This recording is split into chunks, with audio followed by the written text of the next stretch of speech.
gamers, and welcome to episode 472 of the Super Ultra Podcast Arcade. I'm one for try that again. Hello gamers, and welcome to episode 472 of the Super Ultra Podcast Arcade for October 5th, 2024. I'm one of your hosts, Daniel Nicholson, and with me is my co-host, Dominic Stallworth. What's going on this week, Dominic? There's a lot going on this week, man. A lot of stuff going on. Let's get right into it. So in sporting world, I guess because I put the podcast out too late, y'all did not root hard enough for the Orioles, and they got swept by Kansas City again. Royals. They have lost, I Bane think, of our like existence. 9 playoff games in a row. If you go back to when they were, even before last year, to when they were last in the playoffs, they had lost because they lost it 4 straight to the Royals. Then they lost that 1-game series to Toronto. Then they lost last year 3 games straight to Texas Rangers. And now they lost 2 games straight to the Royals. And thing is, here's the thing. Like, if it was like, hey, it was a slugfest or something where runs were scored, but hey, we just couldn't come out on top. Or like the pitching didn't do as great. Because our pitching, that's what's hurt. Like, that's where our injuries are, is our pitching. Yeah. That would be like, okay. Like, look, man, we just got to work on pitching. Nope. The bats did not bat. I mean, they were freaking cold at all. I mean, our pitching was excellent. We only gave up 3 runs in 2 games. Mm-hmm. We lost 1-0 in the first game. We lost 2-1 in the second game. Cedric Mullins was like the only guy really hitting, and it was just bad. I mean, we could not move. Hey, at one point we did have bases loaded and couldn't get a goddamn run. It was looking like the last 2 months have been like this. Like ever since the All-Star break, which is like the end of July, it's been, we just can't hit, and I don't know what happened. Like, I honestly don't know what happened. One of those things I say could be missing is some veteran presence, probably. Like, we don't have, like I look at other teams, like, they have some people who've been there, like, years. Like, we got a guy who's been there for 10 years, our catcher, though he's been on our team for 2, but that's fine. I mean, you don't need a guy who's been on the team for a long time. You see a guy who's been familiar with the whole MLB experience, but you need not just one guy, and who's to say? I don't know if he's that guy that's talking. Not everybody is, but we don't have enough. Sometimes you need more than one, like just somebody who's just with experience. Because some teams, like the Nats, when the Nats won, like one of their biggest clubhouse guys wasn't even a guy who started. It was just it's a guy who comes off the bench, but he was a good clubhouse guy that really got them pumped up, and it really fired them up. And sometimes you need that. And I'm guessing Orioles maybe they didn't have that. And last year, it was a little easier because everybody was just new. I mean, not everybody, but they had a lot of new guys. It was just like a new experience, and they were just kind of riding high on that. Mm-hmm. And now, there's expectations. Like last year, we expected to be good because we ended the season 2 years ago kind of good, but we didn't expect to be great as we were. Like win over 100 games, that was ridiculous. We didn't expect that at all. Now expectations are a little higher now because like, hey, we got these young guys and stuff, but you know what? We didn't have that veteran presence, but we thought what we had was somewhat of enough. I mean, we had some pitching. We had an ace pitcher who did great for us this year. But we only got him for this year. I mean, after this, he's a free agent. I don't know if we're going to get him back or not. He did his job.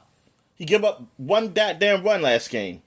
But I don't think he expected it to be on a team with a bats with Cole. I mean, this team, hell, at one point, and I mean, I don't even know what the ending stats are. We were leading in home runs. I don't know if it ended that way, but I bet you we're still like top 10. Maybe we might be still top 5. I'm not sure. But because of the first half of the year, we were just awesome. Scoring. And then, like, the time when we needed our bats to not be like this, because our pitching got hurt, they start going cold. But then the most shocking thing is just that our pitching is still holding it down. We're still holding it down. Maybe our bats will start warming up, and then we really can start kicking ass again. Never happened. So it's so disappointing just how this happened. Like, darn, I remember years of the Orioles. This was never a problem. Like, I never, like, the back when the O's were good in the 2010s, like, with Adam Jones and them, Markakis, Weeders and stuff, and things of that nature, they were hitting and they were getting runs. Our problem was that we were getting up a whole lot of runs because our pitching couldn't even last like 5 innings sometimes. And that was the issue. I just never imagined this issue. I always thought pitching was always going to be the problem because that seemed like always the hardest thing to get. That's what everybody wants. Like, everybody, you will always go for a pitcher over a hitter. And now we got 2 people who are going to be gone. We got Santander, our biggest bat.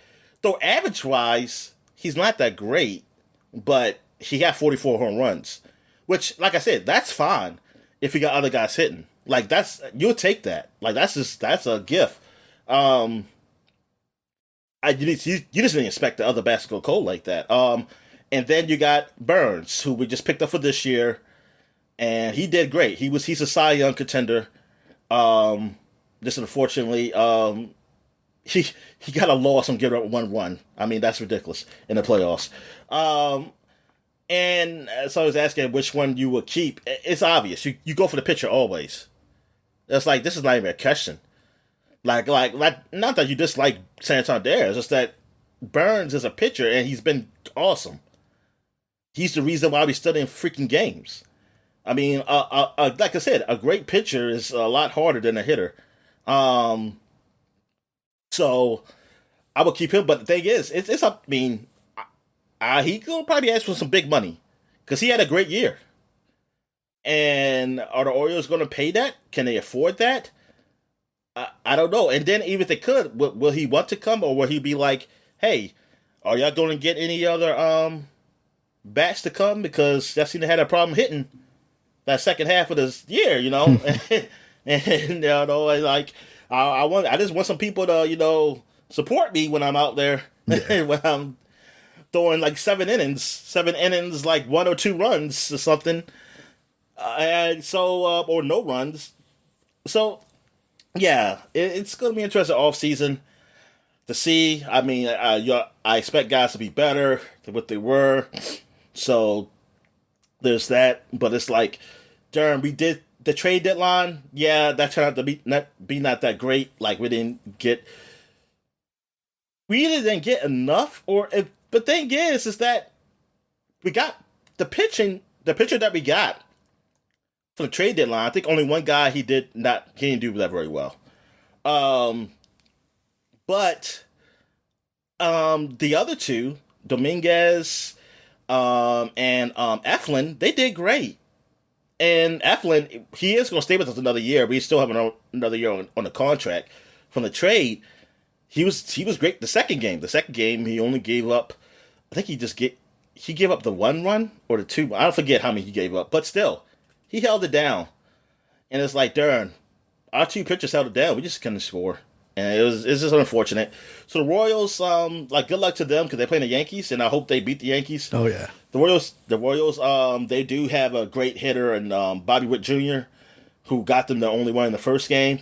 He's up for, I mean, if it wasn't for Judge hitting as many home runs as he does, Bobby Witt Jr. will be up for MVP. Like, it's between him and Judge for MVP. But, and Bobby Witt Jr. has only been in for 3 years. Hell, and Judge, you know what? As much as we talk about Judge, I think Judge only been here for 5, maybe 6 years. And he was injured for, like, most of 1 year. And then you got COVID that happened in 2020. Like, Judge has just been, he's still young. He's just freaking awesome. And, yeah, like, I hope it's a good series, but I hope it's a series that the Royals win. Because I do not want the Yankees versus the Dodgers. I do not want both of those powerhouses just playing each other. It was like, oh God, MLB is just getting that money. I don't need that. Like I maybe one of them. I'll take one of them. If I ever take one, just give me one. Do not give me both. And but like I mean, I said this before, like the playoffs are, but I said I think it's going to be Cleveland and the Phillies. I think I'm going to stick with that, Cleveland and Phillies, to win it. As of this podcast, neither team has played yet because they had their byes. They're actually I think Cleveland is number one. I don't know. I don't know who's number one between them and the Yankees. Honestly, I don't know. But but I know the Phillies are number two behind the Dodgers as far as records. Mm-hmm. Dodgers are hurting their pitching. Their starting pitchers kind of hurt. That's why I think they're not going to make it. And then even still, it's just that they always seem to lose. Like I said, the only one they won is the COVID championship. All the other ones they lost, and they had the best team on paper all those years. So yeah, they got Tawny now, which is good that he's in the playoffs finally. That's great for baseball. So that but I'm not rooting for him. I'm not rooting for them, unfortunately. Like I said, I wish Ohtani went to the Giants. If he was going to stay in California and wanted to stay in a city that will just at least be appealing. Like, I was happy he went to the Angels. It's just unfortunate the Angels did nothing while he was there. Yeah. That's what pissed me off. It's like, damn, I would rather have y'all at least gone to the playoffs a few times and stuff, man, because I don't want the Dodgers. It's just like, because that's the real Los Angeles team, and I don't want that. I don't want them to get him. They got to get somebody else. And it's like, now he's in the Dodgers. It's like, oh, damn it, why can't you go to San Francisco, man? Come on. So yeah, so that sucks. But I mean, go for overall baseball, and yeah, that's the teams. Well, those are the teams I'm really rooting for. I think they're going to win. Like the team, I guess I'm rooting for. I would say Royals, but they beat us and they won a few years ago, and this makes me piss me off. I'll probably root for San Diego because Machado. Machado, I still like him. Former Oreo. He's not a dick as he used to be. He's apparently a nicer guy now. Well, that's good. And like what the Padres have done this year seems to be really great. Like their clubhouse is great. I'm jealous of that. Like I was like, this is what I want the Orioles to be, which I thought they were, but I don't know what happened this year. But yeah, they really come back big. I mean, they have like one of the top records in baseball. Like they won 9+ games. Just the Dodgers won a few more. But yeah, and they're playing against. Are they playing against the Dodgers? Right? Yeah, they played against the Dodgers. So, man, I'm hoping. Yeah, that's what I'm really hoping that they'd come out and just beat them, and just for the Dodgers fans to be upset and say like, "Darn, man." They'll be delusional and say they won one World Series through these years, even though nobody else counts it. nobody else counts it. Like somebody said, if your team would have won, you would have counted it. I mean, some people, yes, some of those people would. They would count it, but so what? It's still stupid. It's still. It's still stupid. It doesn't feel real. Like honestly, if the Oilers had won that tournament, well, you know what? If we would have won that championship, everybody would be like, okay, this isn't legitimate. Yeah. I mean, especially at that time. Come on. Yeah. That was like, we sucked. We had no right winning that tournament. That would have been insane. Yeah. So, no, I would not. But, I mean, I would just be like, hey, we upset all these people in this tournament. That's all I would have said. I would have said, like a World Series championship or something. Yeah, so that's it for baseball. So what we got? I know WNBA's playoffs been going on. I haven't really been paying attention to it, but I know that Caitlin Clark did win Rookie of the Year. Oh, okay. Her team was in the playoffs, but they got kicked out the first round. Oh wow! But good for her because they were obviously they were in last place last year because that's why they got her, and now they she got them to the playoffs. So. Good on her. I know Chicago Sky are playing the Las Vegas Aces. I believe they won last night, so I think they're up in the series. And the other side is not Las Vegas Aces. I think it's Connecticut Sun. The That's Chicago Sky, and I said the wrong thing anyway. All right, I was wrong on both fronts. It was the New York Liberty. I'm sorry, because I'm thinking about Chicago Sky because their coach got fired. Oh, really? Chicago Sky, yeah, and that was the first year, unfortunately, too. It kind of sucked because people were a little complaining about that, saying they didn't really give him much of a chance. But anyway, New York Liberty are playing. No, Lynx. I'm sorry, the Lynx are playing the Sun. Yeah, And Minnesota Lynx are playing the Connecticut Sun, and the New York Liberty are playing the Las Vegas Aces. Yeah, they're playing the Aces. Yes, so that's how that. I don't get that because I guess it's not an East and West thing. Yeah, Yeah, because it's kind of confusing. Because if anything, I would think it would be the other way. Like Lynx would be playing the Aces, right? And yeah, the Liberty would be playing the Sun. So I'm like, yeah, I guess they don't do an East West kind of thing here. I think they might just do it by ranking, probably like record wise. Maybe they do that since there's not that many teams. Right. That's how they probably do it. Yeah. I think my brother was saying that he thinks the Lynx are going to win it all. He said that for like some weeks ago, though, like before the actual tournament started. That's still impressive because it's the first time I've ever heard of this team. Oh, okay. What else? Football, man, football. So, yeah, I'm in a weird place now because my team is doing great. And it seems like we got a star quarterback of the league. People are talking about him kind of like almost a little over 10 years ago. Yeah. With the RG3. It's like I got that feeling again. Hope like they don't have a game against the Ravens coming up soon. Uh-oh, they do on the 13th. Well, they do. Yes, they do. On the 13th, too. Oh, my God. Bitch them. Just bitch them that game. Oh, it could be bad. It could go either way. Both quarterbacks would just get hurt. Yeah. Lamar Jackson and him. Oh, that would totally suck. And the right people are like, yes. Take them out. Oh, no. Let's stop. Finally, we get our opportunities. All right. So, yes. Jayden Daniels. Yes, yeah. That's his name.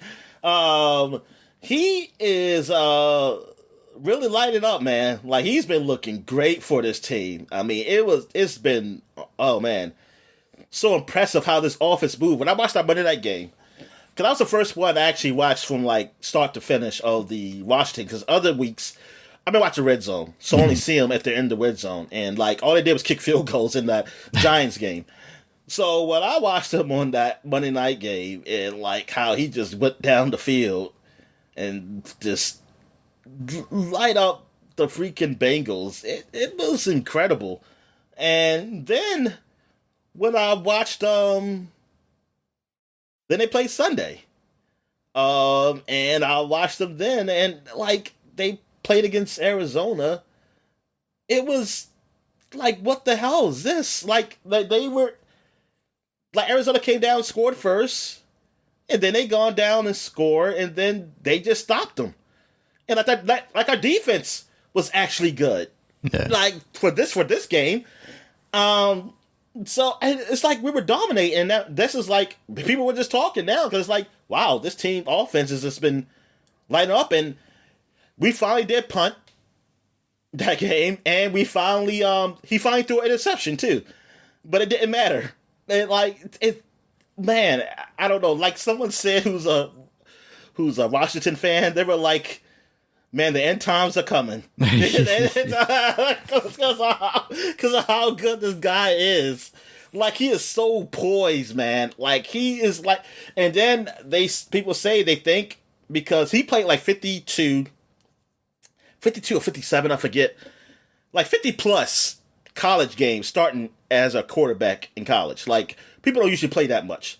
Because they either if they come in really good, they either leave, probably a little earlier, so they probably don't get as many starts, or they will be either redshirted or they'll sit out for the first year, or they might play a couple games because they're backing up a senior or something like that, like they're just a freshman. Like it'll come in. Like he played for like 50 some games, and so he has a ton of experience in that position. And the way offenses are done in college now is very comparable. It's closer to NFL than it's ever been before. Yeah. And the style they're running, I know somebody said that, like, I think it was a player who was on the Bengals saying, like, oh, they just run a college offense.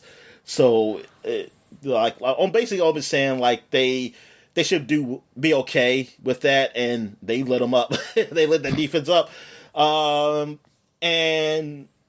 But it's just, it all working. Like, it's all working on cylinders. He's getting passes. Like, he can pass in the pocket if he needs to. I mean, he can throw the ball. And, I mean, they said he holds the record right now. I mean, like, it's one of those records where you really have to go deep in. But it said for 4 games, there's never been a quarterback that had the highest percentage of throwing passes that he has. Like anybody, not just a rookie, anybody. And that, and it's a minimum of 20-something passes, like at least 20 plus passes for minimum. And yeah, and he's been doing great. And like he can run.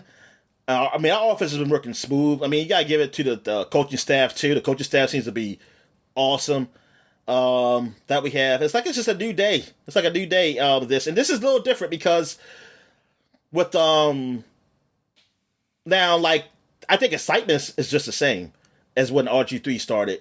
Though we didn't start 3-1. We didn't start with winning 3 straight games. Like right. Losing the first game, then lose the street they games. We won the first game. I think we lost the second one. I don't know if we won the third, but I think we lost the third one too. I think we won. I think we got to 3-3, and then we had lost like a few in a row, like 3 in a row, I think, and give 3-6, and then we went on a big winning streak and got to the playoffs. We'll see. Like right now, we're about to play. Well, as this podcast, we would have had played the Browns. And hopefully we do well against them. I mean, the Browns overall are not a good team, basically because of their offense. And basically because of their quarterback. They're going to get their running back, I believe. So that could be trouble for our defense. Our defense is not good. I'm not going to go by that one game. One game we did good the last game, but we'll see. You got to be consistent on defense. And thing is, their defense is good. So this is a big test for Daniels. See how well he does against at least that defense. And then after that, we got the Ravens. Like that's the game that's gotta be like game of the week for that week. Yeah. Because you talk about 2 exciting quarterbacks. I mean, like the up and comer. They got the 2-time MVP. I mean, that's looking good. So yeah, man, I'm just like I'm living it and saying, hey, man, at least it's not like last year when the Orioles lost in the playoffs, and I was like, oh, what I got now? Oh, the horrible Commanders, and I was like, oh, yeah. Well, then I'm pretty much done until next year, because the Wizards wasn't going to do nothing, so I was like, well, I have to wait till next Orioles season. So now at least I got football to look forward to. Now, so that's good. So yeah, so I will only have a break during basketball season. But yeah, so other than that, yes, some surprises. You have the Vikings be undefeated. That's a surprise. Yeah. The Kansas City is winning, but they're not winning really great or anything. Like last year, they were kind of doing that too, but now it's even looking worse. But they're still winning. Like I said, I am not counting them out until they are, out the playoffs. Yeah. that is it. Until Tom Brady's beat them again. Yeah, so, oh yeah, and it was something with Tom Brady, because he was doing the commentating for the, oh my goodness, I'm getting scared, because I got the Silent Hill 2 playing, and shit looks scary right now. I'm trying not to look at the TV. All right, so Tom Brady was commentating during the Bucks game. And there was a comment because somebody had done an interview with the current Bucks quarterback, Baker Mayfield, and he was saying that, he was really saying that the coaches or people behind the scenes, whatever, they were saying that, hey, because the guys were pretty uptight, when Tom was here and playing like with a lot of pressure. They want me to come here to kind of loosen these guys up, and things of that nature. And then Tom, but they only play like a clip, so it just sounds probably worse than what it should sound. Or if you think it's bad, I don't know. I don't really think it's bad, but whatever. But Tom was saying that, I thought the pressure was not winning Super Bowls. So I said, if I wanted to have fun, I'll take my kids to Disneyland. And people were agreeing with Tom and things of that nature. And yeah, I get it, because it's like, hey, he's trying to come here to bring a winning culture and stuff like that here. So you try to win, but also the whole bring your kids to Disneyland. Someone said, well, if you would have said, maybe you could do both. And maybe you should have took it. You know what? Maybe you should have took kids to Disneyland, and maybe you would have gotten divorced. Rough. So maybe that was the problem. So he was like, maybe that was the problem. you said maybe that was the problem, man, because you kept taking football too serious. You kept not leaving your family. Oh, but yeah, that's the thing. Somebody said, I don't want Baker to be Tom. He could just be be him. I mean, you don't have to be that. But a lot of ex-players who have what to say, you always be on eggshells and stuff like that. But there were some players who said you didn't either. They were saying when they didn't feel like they were on eggshells. It's like, it all depends. Everybody's different. It's like whatever. But yeah, it was just funny. But that Tom Brady so far, he's meh as a commentator. And I'm tired of people saying, you know what, he's just starting, so he'll get better and stuff like that. So, okay. So until he gets better, I'm going to say he's bad. I mean, I just don't get... Sure. People always defending people. Yeah. Which I don't get. And, I never understood that. He's not your friend. You can defend on something if there's a criticism that's really unjust. And, listen, based on this, I'm just saying so far he hasn't been good. And there's a lot of people who said that. And then I've seen on the internet, I see a lot of people just saying, oh, maybe I didn't listen to the game. And then people say, oh, Tom was a whole lot better this game. It's like, oh, yeah, Tom, you did great and stuff. And all these people just kissing his ass. And then I was like, okay, maybe he did. But then this is the people who really legitimately kind of just not criticize. They're critics as far as they really pay attention to the commentating. It hasn't been good. Yeah. And I'm like, okay, yeah, because the ones I listened to two of his games. They haven't. They've been he doesn't really bring anything new to the table. The guy he replaced, the guy he replaced is technically still there. He's just not getting the big games like he used to. I am glad that he's doing our game though this week for the Browns. So it's yeah. His name is I forgot his name. He used to be a tight end for the Carolina Panthers, but he's been great. As far as football information and dealing out and talk about plays and stuff like that, I think he's been great. I think he's been awesome. I know my friend Flood said he didn't like him. I think just because of one thing he said, and then when I said, oh, just because of the one thing, then he's going on internet searching shit just to find something wrong. I said, Foot, you can do that for anybody, dude. Yeah. I was like, good God. I was like, I don't take these commentators that sit, I don't know. People do. People, they have to be obviously bad. It's so obvious that I can just hear them say something bad. I was like, damn, they horrible. If you're not obviously bad or just born, basically, the only reason I know Tom Brady is not that great is because it's Tom Brady. If he was just a normal dude, I would just be like, this guy's all right. I don't hate him. Like I said, he's not... Tom Brady's not, I wouldn't say he's bad. He's just blah. For how much they're paying this dude, it's why? What? I don't care. You can get anybody to say what the fuck he just said. So, it doesn't bring anything. It doesn't bring anything more to the game for him to be there. Mm-hmm. I remember somebody said Joe Montana used to be a guy, and he turned out to be not that good. So you say it doesn't mean so Tom Brady could be That too. That's his idol too. So maybe he's just as boring. He just, but yeah. So, but other than that, I know Ravens been looking good.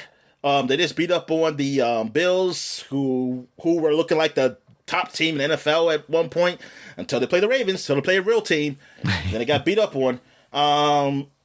Yeah, and because Ravens, they looked a whole lot better than how they started. The NFL is just one of those leagues. It's a week-to-week league.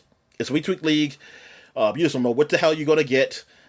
But yeah, and good, interesting season so far. I'm just glad my team is doing well. All right, what else we got here? I think that's it. So, wrestling, you got a pay-per-view today, as of this podcast is today? Yeah, as of recording this, Bad Blood comes on this afternoon. That's WWE's latest pay-per-view. I think I talked last week mostly about the biggest matches, Drew McIntyre versus CM Punk in Hell in a Cell, and Rhea Ripley versus Liv Morgan. One of the bigger news stories out of wrestling this week, though, is that AEW has signed their new TV deal, and along with that, they're going to be streaming their shows, their weekly programs, not their pay-per-views, on Max. So I'm excited about that. And then, of course, WWE has their Raw deal with Netflix and their NXT deal with CW. I actually hooked up Antenna this week to see what channels I could get. I unfortunately cannot get the CW. I can get Fox, of course, now that SmackDown is no longer on Fox. So that's not really doing me any favors. I'm not sure if I'm actually going to end up using it much. We ended up watching on Fox, there's a show called like Crime Scene Kitchen or something, hosted by Joel McHale. And it's basically like these groups of bakers and chefs and stuff. They go into this like setup kitchen and they have to go around and see if they can figure out what was made in the kitchen based on like thrown away wrappers and stuff left out on the counter. It's kind of a neat concept, but it's really interesting to see these shows that I have not heard of ever, and also to watch a commercial, because I haven't seen like regular TV commercials in a very long time. And man, you sure do get a lot of just medication commercials nowadays. I mean, I guess that's always kind of been a thing, but like every commercial break had at least one new medication that we needed to take. Yeah. So, but to get to the wrestling stuff, AEW finally having a place where their catalog will live. That's been a pretty big deal for me, is like, if you miss a show, there really isn't a place for you to go back to and watch them. I'm glad they're finally going to have that. And it's nice. That's why that they invented VCRs, Daniel. As far as the pay-per-views go for them, unfortunately, it sounds like maybe you'll get them at a discounted price through Max, but it's not going to be like an all-inclusive package, which kind of sucks. There's still rumors out there that they're also going to have a TV show on Fox, but it'll be like FS1, not Fox proper. Yeah, so that's I'm excited for Bad Blood tonight. We'll see how things go coming out of that. And yeah, and then AEW has their Wrestle Dream pay-per-view, I think next week. And that should be pretty good as well, because I think the headline match of that is going to be Mox versus Bryan Danielson. It's most likely going to be Bryan Danielson coming out of that as the winner, because he's basically said he's retiring from full time after he loses that title. Oh, I'm sorry. I think the goddamn Silent Hill, man. Let me finish this thing. Yeah, although it's weird because like Mox is in a place where they're doing this kind of like takeover situation with the Blackpool Combat Club, so I don't know what kind of wonk style finish you get there to make sure he doesn't lose. But yeah, it also seems like a lot of people are speculating that this is going to lead to Shane McMahon coming into AEW. And I'm not totally against that as long as he's used in a proper way. I don't necessarily want to see him wrestling. put as kind of this like figurehead. But for he has this to prove new it to his faction. father. He's. I mean, I don't know how Vince would feel about this at this point. Like he's so divested from WWE. I don't know that he cares that Shane would show up on, the competitor's show or whatever. So, yeah, it'd be interesting. I don't know. Oh, wait. Time out. Yeah. The competitor. He's on. Okay, I must have. Yeah, there's a chance that he may show up on AEW. Oh my God. That is what the rumors are. So, yeah. I mean, it's not entirely surprising. I mean, especially like coming out of the doc, the Netflix Mr. McMahon thing. It very much feels like, I mean, especially now that Shane is not the guy that took over the WWE and was at one point very much seemingly the guy that wanted to do that. I don't necessarily think it's surprising that he's trying to maybe forge his own path while remaining in wrestling in some way. And if Tony Khan's giving him that opportunity while also probably paying him, pretty well, I'm not entirely surprised that he's taken that opportunity. So he's trying to he's trying to destroy it from the inside. Maybe. It's going to be like there's a McMahon's name on this contract, but it's not Shane McMahon. And then Vince comes out with his little tiny mustache. His dyed mustache and dyed hair. Yes. Looks so weird. It is incredible that they recorded all that stuff for the documentary, and at no point did they have the mustachioed Vince, being the one that it was being interviewed. That's kind of unfortunate. Yeah, maybe he saw the recordings of that and realized how bad he looked and was like, I've got to go full on Ricky Ricardo here. Wait, you think he looks better? No, I don't think he looks better, but I think he could think. I could see him thinking he looked better. I think he looks better. Oh, okay. Because I'm like, he looks ridiculous. Yeah, no. with that dyed ass. I was like, dude, if you're going to grow some hair, like, just let it grow natural. Because I'd rather have the pepper gray or gray, peppered white, the whatever. Dignified look. Yeah, then, like, you got to dye. Like, because you just look like, I don't know. It's like you still look old. You just look weird. You already look weird. Like whatever you do, whatever you look like face, a villain that's going to tie someone to a train track. Yeah, he definitely does. He definitely does. He was like, give me the Salvador Dali look. All right, so that's it? Yeah, that's it. All right, man. So let's get into what we were watching. So I finished the Rings of Power. I didn't even realize the season was over. I saw an advertisement for the series finale, and I was like, didn't that just start? And because I watched about 2 episodes, and I was still thinking like, oh, let me just see, let me just watch some episodes, and then I just kept it on. Because I just got watched. Because I do like it. It's an alright show. I think it's done very well. It's got some. I mean, there are some problems, but those problems that other people have just doesn't really matter to me. Really, I'm not even talking about the problems of diversity shit. Like that's because that's not a problem. Like that's not if there's a real issue with the show, it's not that because I could give a fuck what those fucking things look like. I mean, I call the Hobbit things, but there are things. There are things. Yeah. How dare you? It's like, but everywhere is diversity. Blah blah blah. Like that's not a real issue. Like maybe just like the issue. I'm trying to think. Like I probably is just. I mean, I can see somebody just saying it's boring. I can see that.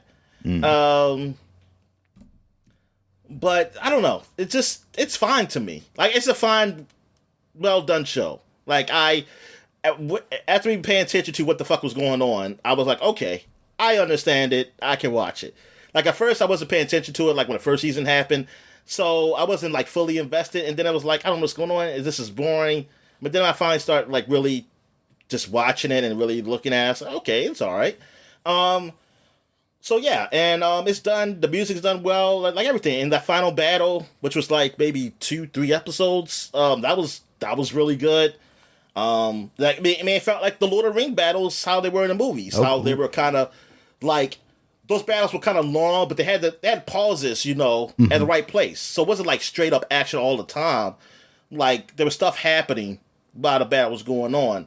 Um, the whole thing with Sauron. I mean, I think some of that stuff, that's what goes over my head. It's like the in depth stuff of like Sauron and like why he's like I kind of know overall why he's doing what he's doing, but there's some things I think I'm missing, like some deeper things, and of course of the other lead bad guy on the orc side because he doesn't like Sauron, and the orcs technically don't want to work for Sauron because they feel like he controls them and does things. And yeah, but when the orcs traded, I think he traded on the guy because, well, spoiler alert. I see. Me to me, I think reason why he became a traitor to the current leaders because and went to Sauron's because the guy was kind of treating them what Sauron was treating them years ago Mm. because like fodder like because when the guy was telling him like don't bring out the troll like because the troll kills our people too. Yeah. It's like and but the guy was just like he felt like it was a means to an end like hey if they die but he they need it. And I guess he just saw like you don't care about us. So what's the difference? So he said, "I'm going to go to Sauron then." But then it seemed like because it seemed like Sauron was going a different path, but then Sauron didn't care about him either. So and like the orcs, like I like they make the orcs somewhat sympathetic in a way, um, which is different. I don't know how people will feel about that, but whatever. I mean, I'm okay with it. I don't care. Um, like they I mean they're still kill humans and stuff like they're still bad but they're also you see that hey they want to be independent like they want to be their own thing they don't want to be controlled Mhm. like that um like it's one thing like you go to march an army but you still it's a purpose your purpose is not just for this guy to use you. Because like Sauron's like he's using them. He don't care about them. He's just using them Right. for his own thing, his own purpose, which is, and that's what I'm trying to get. Like, is Sauron's purpose just to kill everybody, so he can start? Is this he's trying to start a new creation, or what? Or he's just trying to defy God? Well, their version of God, because it's Right. like he always reminds me like is he supposed to be like Lucifer? And he was like against some, and I have to see the history on that. Um, yeah, but Rings of Power, I finished the second season. It's pretty good. I'm curious, what's going to come first, Rings of Power season 3, or the House of Dragon season 3? No. All Probably Rings of right, Power, unfortunately. all right. So what we got here? Asphalt City, I watched. There's a movie that came out in 2023 with Sean Penn and the guy who led Ready Player One. Well, the Ready Player One guy is actually like the main character. Sean Penn is like probably like the lead co-actor. Mhm. Um, so it deals with the paramedics. Like this guy, he's a part-time paramedic who is going for I think he's trying to be a doctor, but I think at the end of the movie he's something else. I'm not gonna spoil it. But yeah, it deals with like he's in New York. He's a paramedic in New York, and basically like the most dangerous parts of New York. Like there's like gangs and stuff. Like that's the area he kind of works in. Well, that's the areas they focus on anyway. Put it like that, and like basically like the dreaded life of a paramedic of being like not being with like people not being thankful for him and stuff. They feel like they're helping and earn and like you see Sean Penn, he's just like a beaten down man who just hey he does his job, but then he just doesn't give a shit. And then you see another guy who's kind of the same way also, and how they react to certain people saying like hey these people like it's just gang members. Like, it don't matter. Like, you just do your job. If you don't get it done, so what? Like you save his life, not a big deal, whatever. Um, it's okay. It's not that great, and I think it didn't get rated that great. I think it's like 45% on Rotten Tomatoes. So almost like 50% basically. Like 50-50. It's like, yeah, it's all right. Yeah, some of the scenes where they're kind of in between where he's working and like when he's home and or with his girlfriend and stuff. It's like it's almost like a dream. Feels like. I mean, I know they're going for something here as one of those artful things that somebody who's really into film can say, like, oh, this is meaning like this is like his best time, or I don't know. I fucking don't know. But I don't get that. But overall, I mean, it's okay. But it's not what I thought. It's not what I thought it was really going to be. Man, it really, I get from this is that like don't get hurt in the bad part of town, because the paramedics are dicks there. And well, if you're a white guy, I mean, I guess you're all right. Yeah, you're all right. I just can't get hurt there in the city. I was just here as a mistake. What else have I watched? Oh yeah, I guess. Well, we could talk about you. Well, no, because we talk about both. Because I saw Penguin also. So Mr. McMahon. So I finished that series, and I mean the documentary series, and you finished it. And after watching it, I liked it. I thought it was a fine documentary. I learned a lot of things from this, because I don't know like all the behind the scenes stuff from wrestling. I was never that big a wrestling fan I didn't care about their lives outside of wrestling. Sure. I mean, it was just them on the screen, and that's it. Like, I didn't know. And well, to this day, technically, even though you said it, I don't remember their real names. So I just know her names on the show. Yeah. But so watching this and learning all like behind the scenes stuff that happened in wrestling was cool to know, the good and the bad. But like after this, like what you think of Vince McMahon? But I get what you're saying, that hey, it seems more of a WWE documentary than a Vince McMahon documentary, and I agree. I agree with that. Yeah, despite the fact that Bruce Pritchard was on there talking about how like it was like a hit piece. I mean, really, those first 3 episodes that we talked about last week, like it celebrated what he created. Yeah, a lot. That's why I find it funny when he said hit piece. I was like, was he just talking about what episode was he talking about? Because I don't know if it was like just the fact that they mentioned it must have been the 5th one, maybe, or just the fact that they mentioned the fact that he might have been involved with the cover up of the killing, the murder of Jimmy Snuka's girlfriend. That's really the only. But that's actually it was in the. That happened. I mean, not that we don't know Vince's involvement. No. I'm saying, we don't even know for sure if Jimmy Snuka was responsible, even though all signs point. No, I mean that the situation happened, that the people have already talked about this. Yeah, absolutely. Like that. That's not new. That's what I mean. So I don't see that. I don't know how. Just because you mentioned, I don't know. I mean, I guess it could be a hit piece if you're trying to, but I don't know. It seemed like, I mean, to be honest, it was all new information to me, because I knew nothing. I don't know who the fuck Jimmy Snuka is. Yeah. I don't even know who that is. I don't remember this story at all. So I didn't know nothing about this, but apparently it's something that happened that was out there, and that, yeah, you can't prove anything, but it felt like you had to mention it. If you're going to do a documentary about all this stuff that happened to Vince, that was something that you had to mention. that happened. So I mean, for me, like I learned a lot about the business, and I just learned that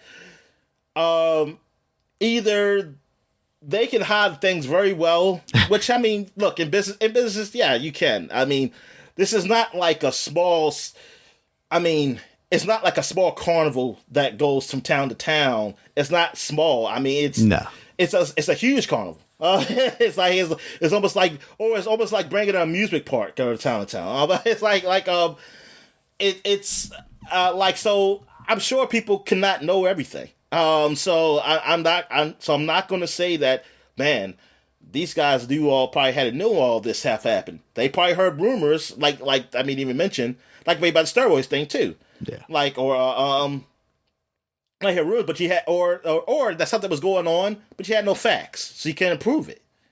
You just heard rumors talked about, and I don't know. Some people might say, "Hey, those rumors that seem like you should had delved more to." I don't know, man. I mean, everybody works at a job. I hear rumors too, but what I'm going to do? I'm going to be like, "Hey, are you sleeping with this person right here?" Or something like that? What the fuck am I going to do? Yeah. I don't know how you bring that up. Unless I'm friends with the boss, I don't know how I will bring that up. Yeah. So yeah, cheating thing, not a big deal to me because it's like, I'm sorry. I mean, I'm one of those guys that think all these guys cheat. Cheating is not the problem. The problem is either that's a personal thing. The problem is when you're cheating and if it's like you're making someone do something or implying if you don't be with me, I'll fire you or do something to hurt you, or you have to do this or something like that, or you're paying them in some way, or they got, that's why they got the job. So they got the job because of that. That's when it becomes a problem, because that's business now. Now that's business. That's not just personal. Also, I mean, of course, with the recent stuff, that's just nasty, and they go all into detail on that because, like you said, you think this was done before that, so it wasn't really totally prepared to do that. Because I wanted to go on myself to see some of the things that were saying in some of those documents, because just from some of the things that were shown there were just horrible. Horrible what he allegedly might have done to those people and others that have done that. And I see Brock Lesnar was interviewed. I understand from the allegation standpoint not being interviewed, but before it was allegation, I was kind of hoping to hear him talk. The whole Sable thing, I didn't know. I don't know about the Sable I didn't thing. know a lot about that either. That was new stuff to me as well, that, she had a lawsuit and then actually did come back to the company. I thought, because when they did that for a bit, doing Raw and SmackDown, actually, I don't know, was it SmackDown when she came back? I'm saying, was SmackDown around when she came back? I believe so. I want to say because I remember seeing her again. And that was because I really just saw her because I was watching SmackDown because I didn't have cable for Raw. And I never put that together. Was there a lawsuit? I thought it was a storyline I just missed. Honestly, I didn't think it was a real thing. And for them, remember that, damn. And she came back, and then they did a storyline to even talk about that. Yeah, that's a fucked up shit.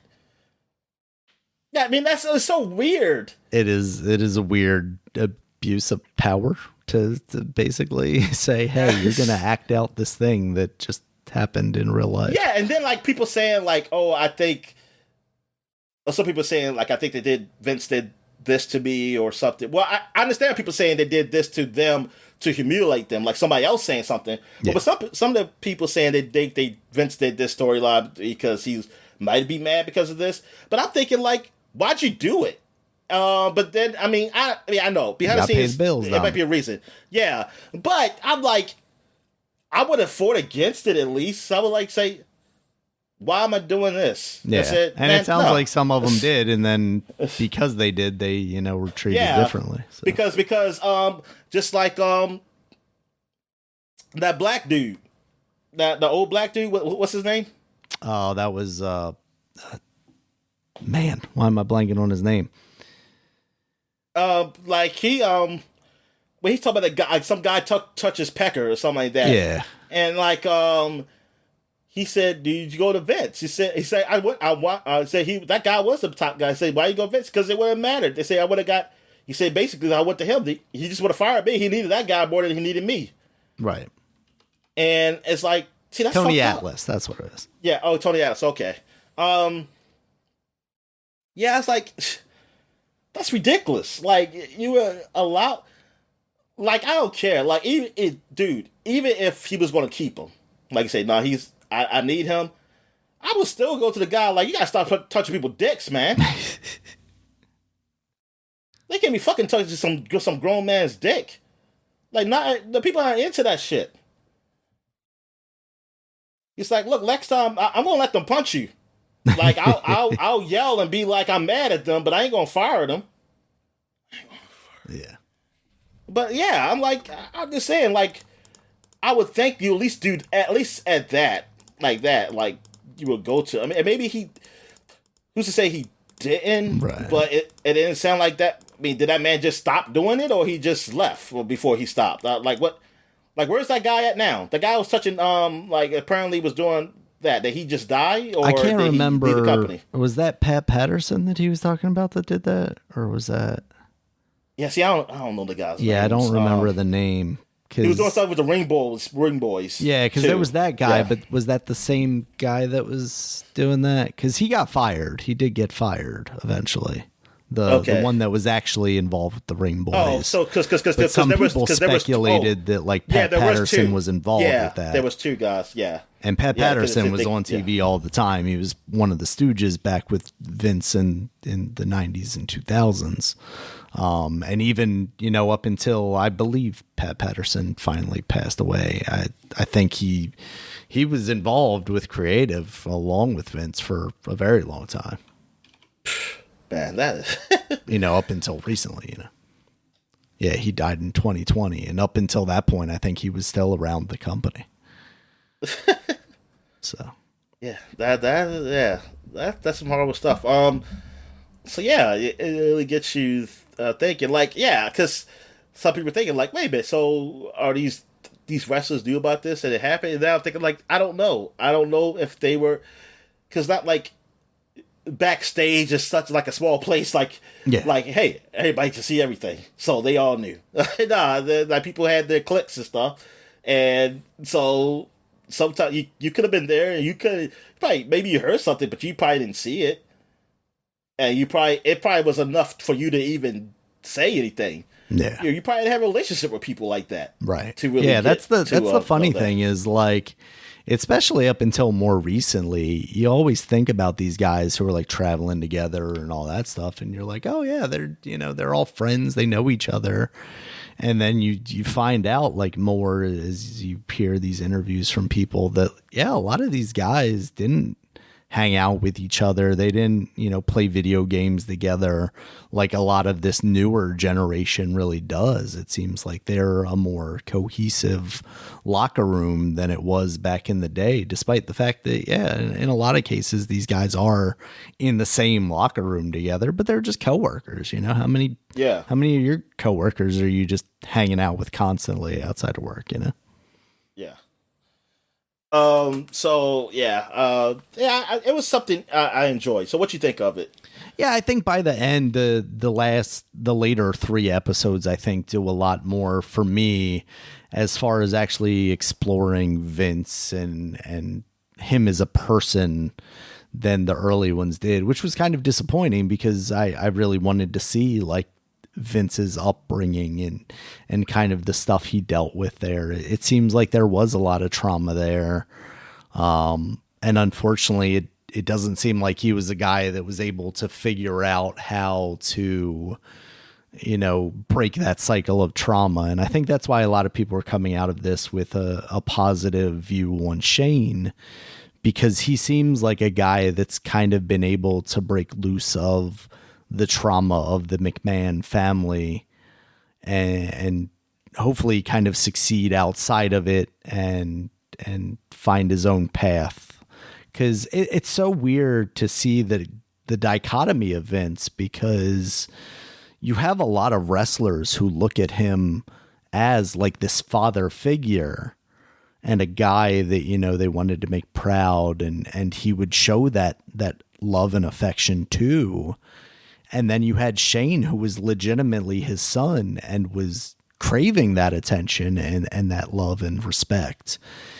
And it took like seemingly like 10 times the amount of effort for him to get that out of Vince than a guy like The Undertaker, for example, or Mick Foley or somebody like that. Yeah. And it's also interesting that everybody didn't have a real father, apparently. Yeah. Because that's, the whole father figure thing, like, it was like, God damn, all these guys come from broken homes? Is that what it takes? That's how you find yourself in wrestling, especially in the 80s, 90s, and early the 80s 2000s. and 90s, I was about to say. Yeah, it's like, that's what they fucking took, huh?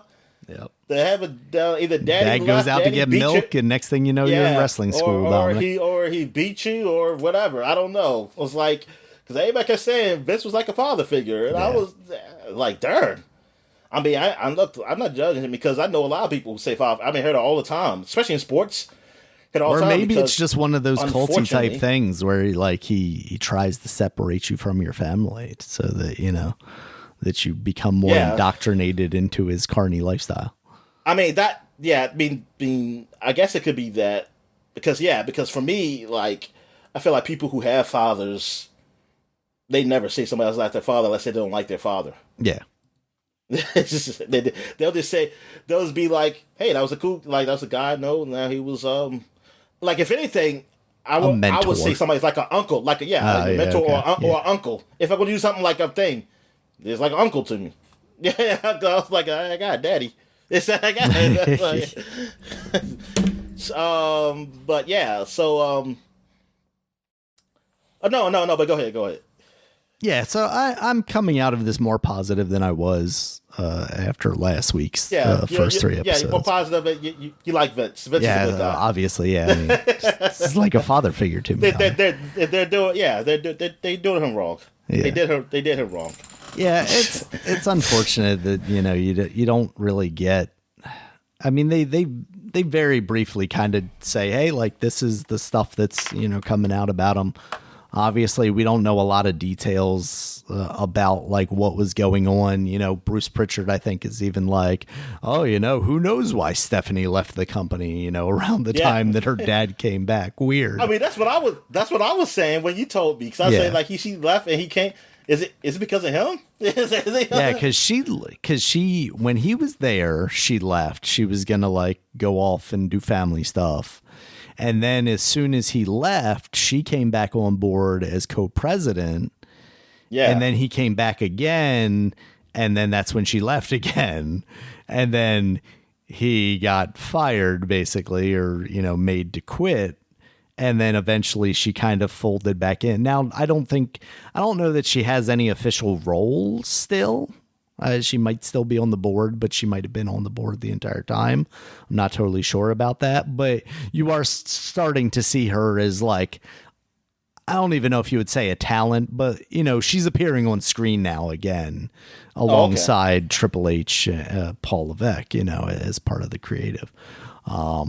So, yeah, it definitely seems like anytime Vince is around, she is, you know, not around, and vice versa. So I do wonder what that relationship is like, if there is any at home. It definitely seemed like she was a lot more connected to Vince the entire time than Shane was, despite, you know, Shane looking for that kind of father figure. And you know what? I would want to say something real quick before I forget. Sure. Like, people, when they were talking about the Attitude Era and all the stuff that happened there, like, I mean, that was basically what our childhood. And like how, like, you look at that stuff, say, oh man, that stuff cannot be done now. It's like, yeah, and then even the wrestlers say, like, looking back, it's like, will we do that now? No. It's like a lot of stuff was overboard. Yes, they say that. I just find it funny when I see people online, like, so they got to be our age or older. Yeah. They're saying, like, nah, the Attitude Era was great. And I mean, yes, I mean, we did enjoy it. Oh, We yeah, it's what enjoyed we it. wanted at the time. Yeah. I think Triple H Yes. even said basically that. I mean, yeah. I mean, They were just feeding into what society that was. is what all it was, though. Like, all the wrestling stuff what it was. It's like trying to do something that was based on, like, reality. They weren't, like Vince said, I agree. It's like they weren't starting the trend. They were Right, trying they to were following see it. what it was. Yeah. Yeah, following it. And they would, like, stop, like, with the Iron Sheik shit. Like, it was trying to go with. Until it got too real, they said. Yeah. But Sometimes yeah, you play like with fire a little too much. Yeah, but to me, yeah, you play with fire because people stupid because they believe in shit. Because if people really looked at it like it was, they wouldn't. You could still use it. Yeah. Like it can still be used. But anyway, yeah, but the people just trying to say like like they try to look at it, but like not trying to see that. Yeah, some of that stuff is a little too far. Like you can't. Like yeah, it was for the time, but honestly. Oh, yeah. It probably maybe it shouldn't have. You don't necessarily happened. have to look at it fondly in a positive. Like you can be nostalgic about it, but at the same say, time, like, look, I used to like this stuff, but it's like, yeah, but that stuff, nah, man. Yeah. Like we moved past. Like that's a thing we probably shouldn't done. Like they shouldn't have been stripping down that girl and telling her to walk like a bark bitch, like a dog. Yeah, yeah. yeah. That Trish stuff is hard to watch. Because now, look, it's funny. I was laughing at. Well, I was a horny little teenager. So it's saying anybody get that. Oh yeah, yeah, 100%. That was just cool for me. But like looking when I saw it again, it's a little cringy. Yeah. It's a little cringy. I don't remember if I was watching when that specifically happened, but like all the like bikini contests and stuff like that, like absolutely. I don't know. Did I just felt like I saw? Well, maybe it's not that one particular, but I felt like I saw that because that happen you might on have. Raw I feel SmackDown? like maybe that was a SmackDown thing, especially. Yeah, because I feel like SmackDown. I've seen some of those things. And then of course like the bra and panty fight, and I mean, yeah, it's like this is nah. Yeah, like you don't need that, and I like that how women wrestling. Is a whole lot better now. But you know what? The thing is, I think the 90s, looking at it, I mean, like I said, I'm not even wrestling. Because I'm looking at the past, there was like women just legitimately wrestling. Yeah. And I guess the 90s killed it. Yes, And 100%. just made it so that, they made it. So it wasn't like, this is all new. It was actually probably going to be where women, like legitimate women wrestlers, but then they said, nah, sex appeal. Yeah. yeah, like, nah, you gotta, you'll come up with the men, or you might have like or like you say, body panty match, like something like that, not real wrestling or anything, not real wrestlers or anything. The closest, like, real looking wrestler anyway. I mean, of course they said Sable was wrestling, which I never knew, but because they didn't use her that well. Not very that. often. Yeah, like China was the only person I seen, but I was like, there's no other woman though. There's other women who should really fight. That's why she's always with the men. So it kind of sucked. I got the Mr. Boat on that. Like that's why it's thought like World Wrestling wasn't like a real thing. I honestly didn't think it was legit like a real thing because they didn't really show it. They didn't have it.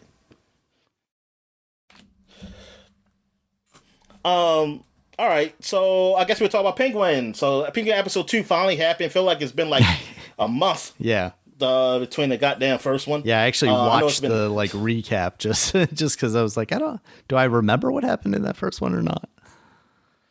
And I did enjoy it. I did enjoy the Penguin. Yeah, same.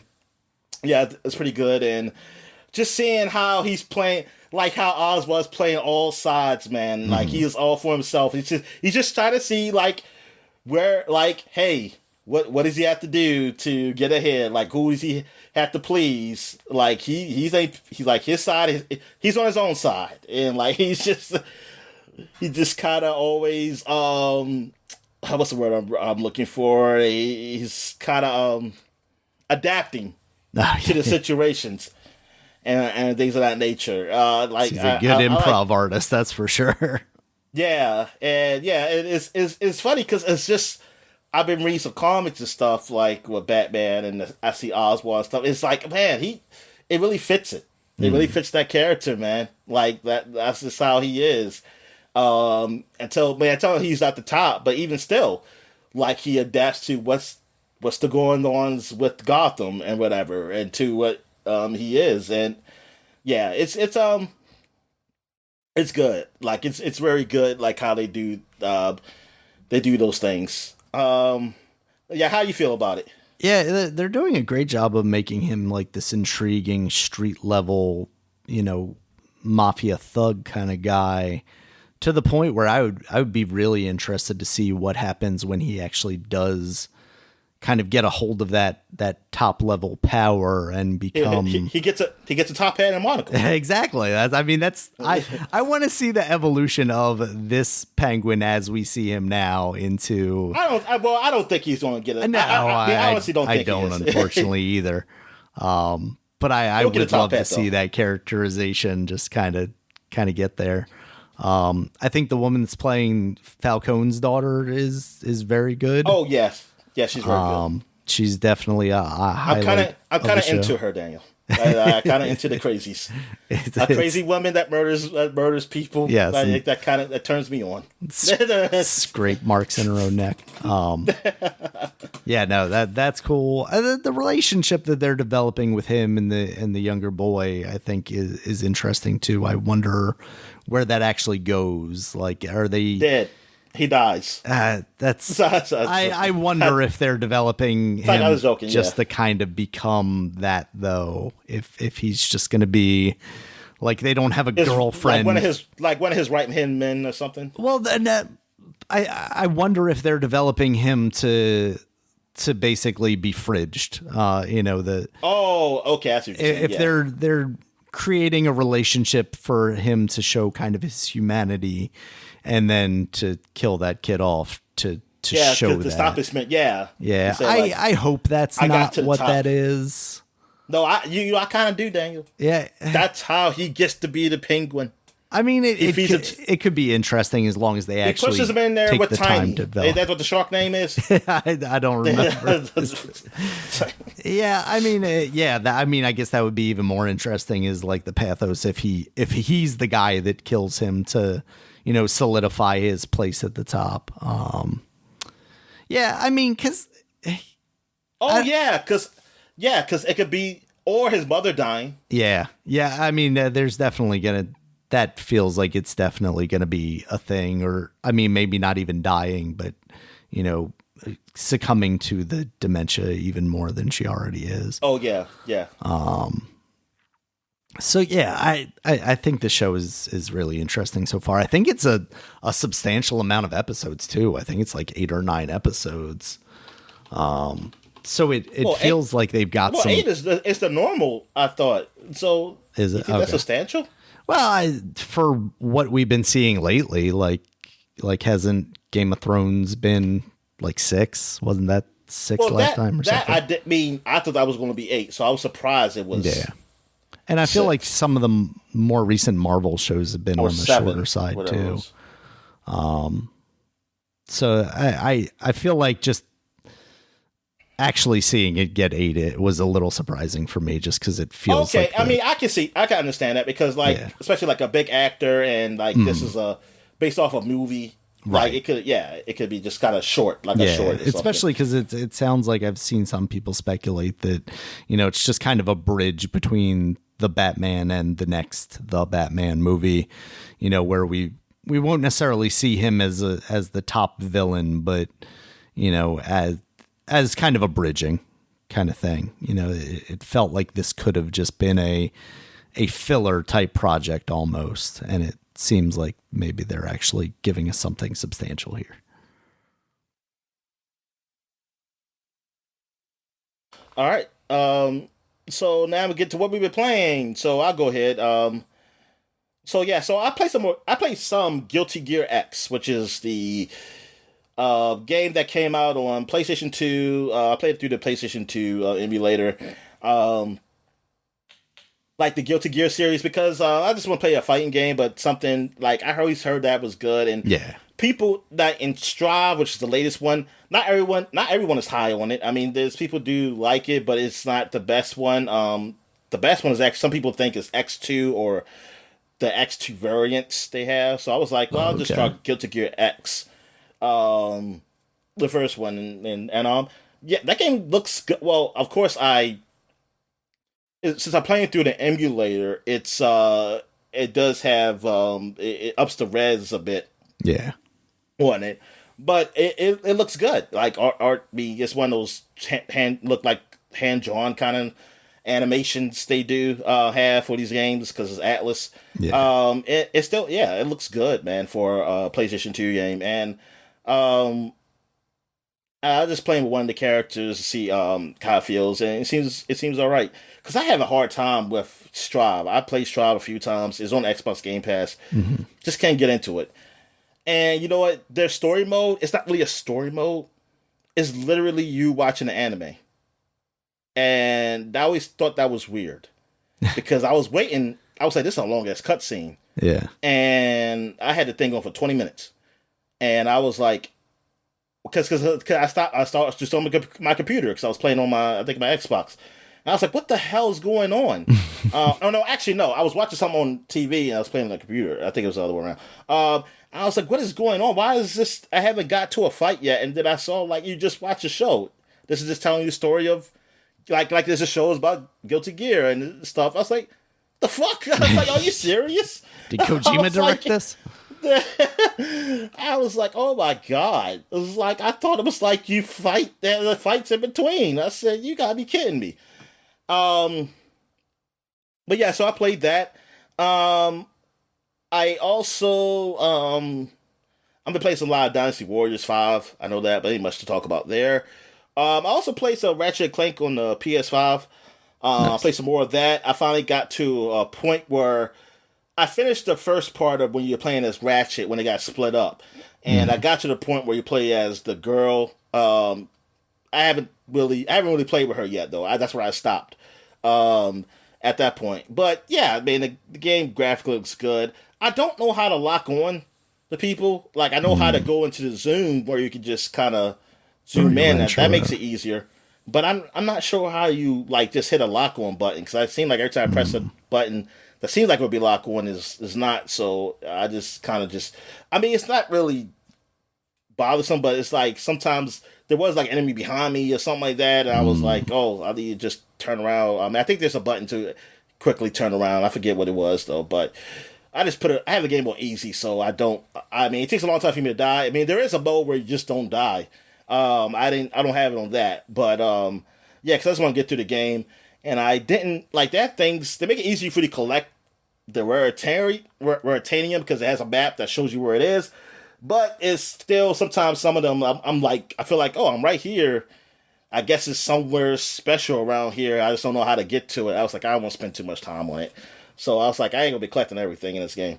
So yeah, but playing through that game was alright because I'm still like I haven't found that game to really just get me to stick with, and I was like I mean I'm playing Trails, but it's like Mm. in between Trails, like sometimes I gotta take a break from Trails, or I don't feel like playing it because I'm like I don't feel like reading today. So so I I was like I don't know what game to play, you know, like I was always playing like different things because I had nothing that I really just I just feel like I have to play this. Yeah. So I mean, I'm want to like what I'm feeling is something more action. Like I want something story driven, but action, not RPG. That because I'm playing Trails. Because after playing Trails, I don't want to play another RPG right now. I tried ARA, which is that game that's similar to Civilization, Mm. which is on. It's made by Microsoft. So it's just like Civilization. I play a little bit of it. I can't tell you the differences. I mean, there are differences, but I couldn't really go into detail because it's not like I'm a huge Civilization fan that I can just remember everything of that game, Right. like down to it. But it is very very similar. Like for me, I didn't feel like I need to like the tutorial they have. I mean, it's good, but it didn't feel like, oh, like this is a new game. Like I can just dive in and understand a lot of this stuff. If you understand Civilization, you can get into this game. For what I heard is that it's not as good as Civilization though, because the reviews haven't been that good for it. So I don't know. But yeah, but it seems all right. Even though I had some problems, like every now and then get into a game, and I thought it was on Xbox. I didn't think it was just a PC game. Same, yeah. Yeah, so because I can't play it on the cloud, I had to download it. Well, it's like this. If it is on Xbox, it's not on the cloud, which is weird because it is Microsoft's first party game. Right. What else have I played? I played some. Oh yeah, Epic Mickey Rebrush. I played some of that. Damn, this game looks so much better than the original one. Like they really done a good job with that. They do still have those cutscenes that was kind of drawn, which was from the first one because that still looks familiar. But everything else, man, it looks totally different. And it just, yeah, it definitely plays a whole lot better. Like I can get through this game, so I might be playing more of this. I played some Frostpunk last night. I got to a point in the game where there's a big storm coming, so I had to bring back some of my people from Expedition or scouts who just go out searching the land so they can come back. And yeah, I'm still in the middle of that. I think I'm closer to the end of the storm because it goes for some days. And like, yeah, because like everything just gets super cold, so you start using more coal. Some people, like when they go out to work, they get frostbite. So I had to build some more infirmaries for people to go to. So eventually, I had to stop people from working, like at certain places, because when it's out a little too far from the middle of the city, I said I just used the automatons or whatever to do that work. Some places can't even function because of the storm. It's just too cold. So it's like, did you like store up? I guess at this point you're supposed to store up like your resources, which for food I did. Like I had a lot of food because I had a lot of people just hunting. Because I had the automatons doing a lot of stuff that was kind of in the city where I had people go out hunting for food. The coal, yeah, I was really good, but darn, when you had everybody inside, everybody trying to really stay warm, that coal was going out fast. I cheated and just added a lot of coal because you say, oh no, the coal is running out. But my steam engine is getting pretty stressed. I wonder if it can last until a couple of days because yeah, the stress level, which has never gone up since I had it, has gone like it's past. I know it's definitely past the midway point. So I wonder if can I survive this. But yeah, it's one of those scenarios that happen in the game. I think there is an end game. Like for each scenario, it has a different type of ending. So I want to play the scenario out just to see what it looks like at the end. But yeah, man, it's pretty cool. Like you have things happen, like where some people are like, oh man, because they struggling. Some like one person, like, oh yeah, there were some people who were like causing trouble, and like they said, a person said, somebody said they overheard people saying like, hey, let's go have us some fun. Basically, like just find some ladies, have some fun because hey, we're all going to die soon anyway. And I said, oh, kick them out. We ain't having that. I'll say, nope. I wasn't going to be like, oh, watch out, watch your eyes, and you get the hell out of here. So, oh, you think you're going to die anyway? Well, here you go. It's like, go out there and die. But you ain't going to be, and go fuck each other because you ain't going to be like raping old ladies here. Then you had some people were stealing, like who were working in the cafeteria. I just had them watch them. I got some people to watch those people, and then you have like sometimes like be somebody, hey, I just want some food. Somebody say, hey, I already gave them food though. They're trying to get more. You can decide to give them more or not. I just gave them more. I said forget it. Really? Just give them more, and yeah, and get some people Weak. some discontent. There's some discontent from the people. Say, oh, you gave that person more food. I said I got plenty of food. I got the cheat codes. We all can get food. To run out of food, I always can get more. I wish I could tell them that. So I got the cheat codes, guys. Don't have to worry. If I ever say that, they think I'm crazy. We gotta take over. This man say got some cheat codes in life. What the hell is he He's talking trying to about? tell us he's God. Yeah. Yeah, so that's it. So what else you been playing? I've just been playing Zelda mostly this week. Still trucking along in that. I'm still having a lot of fun. It's been good. The puzzles have been really solid. I'm like 2.5 dungeons in, I guess I would say. I don't know how many total there is. Still a little wordy. But my biggest complaint is just like the UI for this, because you're constantly picking up these echoes. And the way that they have you choose the echoes, you can either press start and go into the menu and kind of see it in that form, just like you would a Breath of the Wild or Tears of the Kingdom, or like Tears of the Kingdom, Breath of the Wild, you press right on the D-pad or the D buttons or whatever you want to call them. And it brings up a whole list of them, left and right scroll through style. And you're getting such a large amount of these things that it's a bad way to deal with it. And you should be able to like mark favorites or something that would be at the beginning of the list. Now that's kind of technically true because you can sort by recently used. So your more frequently used things, and you can also do it by frequently used. But it just feels like there's a slicker way that Nintendo could have come up with. It would also be nice if they allowed you to like choose 3 favorites and have those dedicated to like 3 cardinal directions on the D-pad or something like that. And a lot of these just feel like you're not going to use them ever, or you're going to use them a one-off time.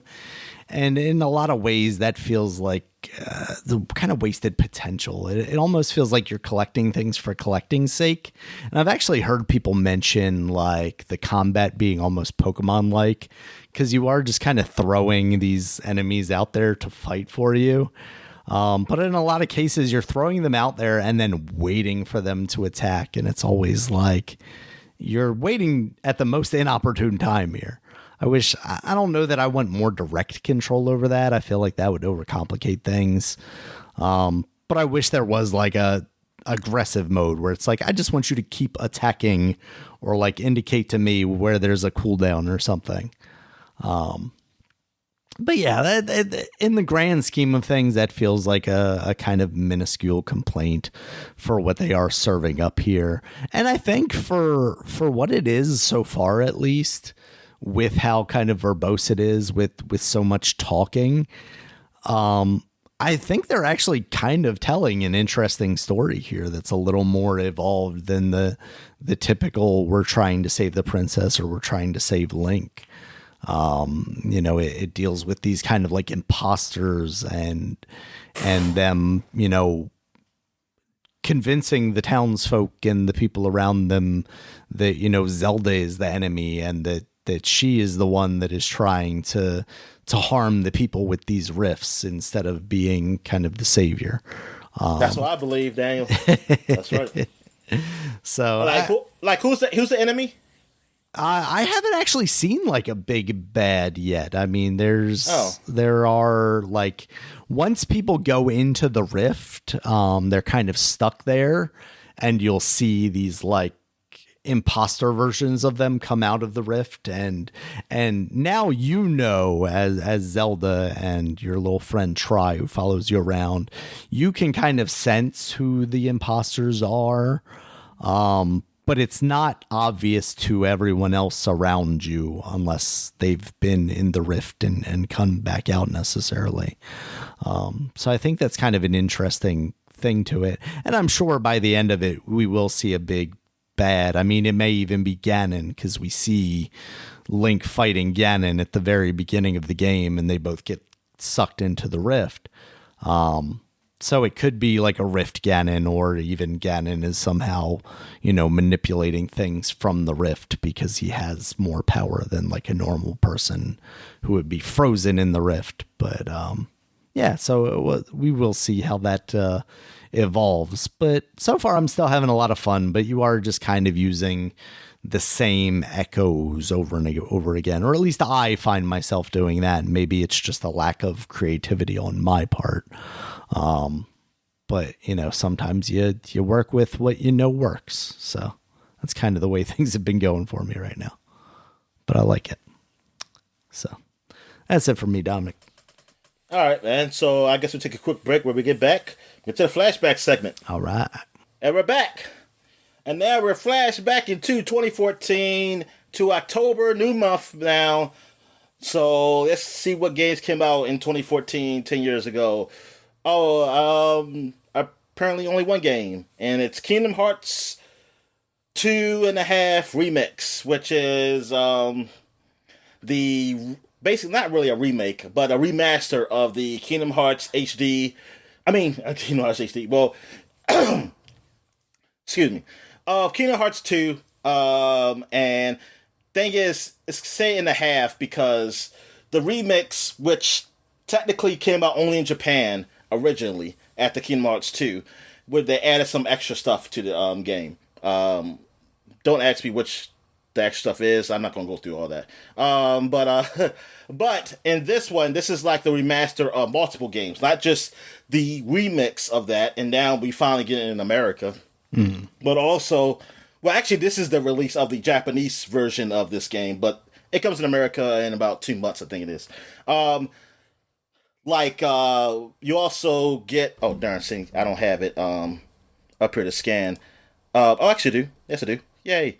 So you get Kingdom Hearts 2 Final Mix. You also get Kingdom Hearts Birth by Sleep Final Mix. And you also get Kingdom Hearts Recoded. Which is similar to how Kingdom Hearts 358 over 2 days was included. It's a cinematic retelling of the Nintendo DS game. I guess is it not a game then? It's just recorded. It's also included in the collection, including featuring the DS game adapted into a cinematic retelling. The title is set after Kingdom Hearts 2, and I don't know. There's so many fucking weird titles with this game. This is like one of those games. This kind of reminds me of like more Metal Gear Solid, like games I loved in high school. I was really into the Kingdom Hearts series, high school, and a little after, because Kingdom Hearts 2 came out, I think, in, I want to say 05, maybe. And it just never, as growing older, it just didn't stick. Well, really because of them, honestly. I blame them, because first of all, they put those games on different systems, and then they call them weird names. And so it's just... didn't make it easy to follow. And and it's one of those series that it got more complicated than it should have. Like, it was a series that they didn't plan this from the beginning. Yeah, like, they didn't it was just supposed to be cool Disney Final Fantasy crossover. Yeah, and there was a nice story with that. And then they expanded it a bit. And it's like, okay, that's fine. But you expand to something that was very complicated to a point where the Disney stuff is basically the back burner. And it's just the anime stuff really out there, which, you know what, that's fine. Like, I mean, if it's a good story, I don't care. Sure. But thing is, you made it not a good story. Honestly, you made. Yes, this is my opinion, because there's a lot of people who do like it, and those are the people who find it weird. Like they think it's like, oh, you just don't understand it, and said neither do you. Neither do you, because they don't either. So how are you going to understand something they don't even understand? And it's like this story was not supposed to be like this complicated. It was pretty simple, and you could have kept it simple. It was meant to be simple. You had you have it combined with Disney. That's the thing. The overall, like, the Disney stories are simple. Then they're just kind of form into something creative inside, but the overarching themes and stuff, it should be like not that complicated. And like, you very complicated a series that could have been, something else. Like, there's not many people who can just sit down and just tell you like what this game is about. Like, overall, I mean, it's ridiculous. Like, at first it made sense. It was the first game, it was supposed to be like, it's two Keyblades. one that opens the door and one that locks it. Now it's 1 billion of them, and I don't know what the fuck these are all about, man. I don't know what the fuck it is. And then then it was like, oh, when everybody, like, people have their, like, shadow, like the shadows were, shadows of people that were alive or something. Like, hey, well, I guess, I don't know if you died, like your shadow or something or whatever. And then they have something like, instead of just shadows, people also have nobodies that are white. And I was like, what? Like in part 2. I mean, you probably could do some story with that to make it simple, but you definitely didn't. Because I played through 2, and even though 2 was cool as far as like some of the spectacle, I did not understand none of that shit. I was like, what the nobodies? Like, what is this? So then where's the third lead? Like if your body gets like loses like its soul or shadow or something, I don't know. And then it has a nobody. So what's the other body? Like, just is it just there? I was like, what? I don't know. Yeah, I might have to. Like, there's a bunch of deep dives on YouTube to look at that stuff to understand it. But anyway, yeah, Kingdom Hearts. I mean, it was one of those series, man, I did like, and like I said, it's one of those series that it didn't stay. It's not one of those things that stayed with me as I got older. So I was like, it's not that great. Mm-hmm. I mean, it's all right. I mean, I like the first game. I give the first game credit for what it was. The second game for the spectacle, but story-wise, I think it fell apart. All right, so that's it for 2014. So now we're going back 20 years, 2004, and we got Mortal Kombat Deception. This is the second of the Mortal Kombats on this generation of consoles. It came out for PS2, GameCube, Xbox. I guess they added some new characters and stuff, because I never did play this one. I had the Alliance, and this one, the game had, it did have puzzle combat, which is another mini game they had. They also had chess combat. I heard that was actually okay. I remember reading that somewhere. Cool. I could be lying though. There's a third one then, right? That like is where they have like way too many things, and they have like the combat carts and stuff. Is that like Armageddon or something? Maybe that's that one. Yeah, maybe it was that one.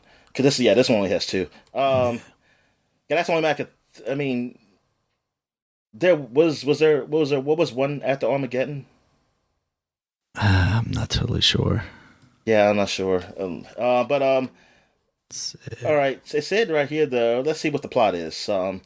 It begins immediately after the events of the Alliance. The Diddy Alliance of Shang Shu and Quan Chi was successful in their plan.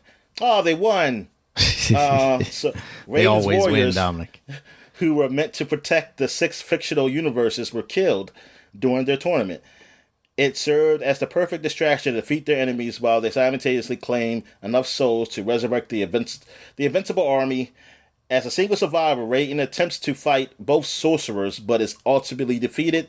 The Alliance quickly dissolves as the 2 sorcerers turn on each other for Shinnok's amulet, which allows them to control the army. Quan Chi has no time to enjoy his victory before he sees that the Dragon King Onaga, the former emperor of the realm of Outworld, has been resurrected too. Quan Chi, Shang Shu, and Raiden join forces to stop Onaga, though Raiden ultimately unleashes all his powers in a colossal explosion that, apart from destroying both members of the Day Alliance, the surrounding palace and himself has little effect on Onaga. Onaga now seeks to use 6 artifacts called the Kamidogo,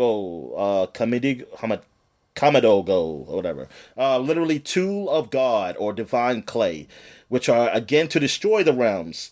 Those fighters who survived the battle against the Diddy Alliance now stand against Onaga and his supporters. The latter include the forces of Edenia, now led by Melina, in the titular theme of Deception, as she masquerades as her sister, Princess Katana. They do look the same, except for the teeth. Other That's why they wear the masks. include the former defenders from the realms who were resurrected by Naga under his control. Sounds like it's yeah, time so for them to bring Onaga back to the series. yeah, you got that. They got the new characters are Naga. You got a person named Kira, a former weapons dealer, resurrected into Cabal's reformed Black Dragon organization. You got Ashra, another realm demoness, serving for redemption and her freedom from the realm by a way of slaying demons with the magical sword. You got Daru, a disgraced Sedan guardsman turned mercenary who was contracted by Darius to assassinate his former superior, Hataru. Then you got Hataru, leader of the Seton Guard, who pledges his services to Onaga. Then you got Havoc, Chaos Realm cleric. You got Cobra. This is where Havoc came back, who's a kind of big character in the new game. Yeah. Martial artist turned killer, who was resurrected along with Kira into Cabal's reformed Black Dragon organization. And Shujinko, a aged warrior who was deceived by Onaga when he was young. He is the central character of the game's training, Conquest Mode.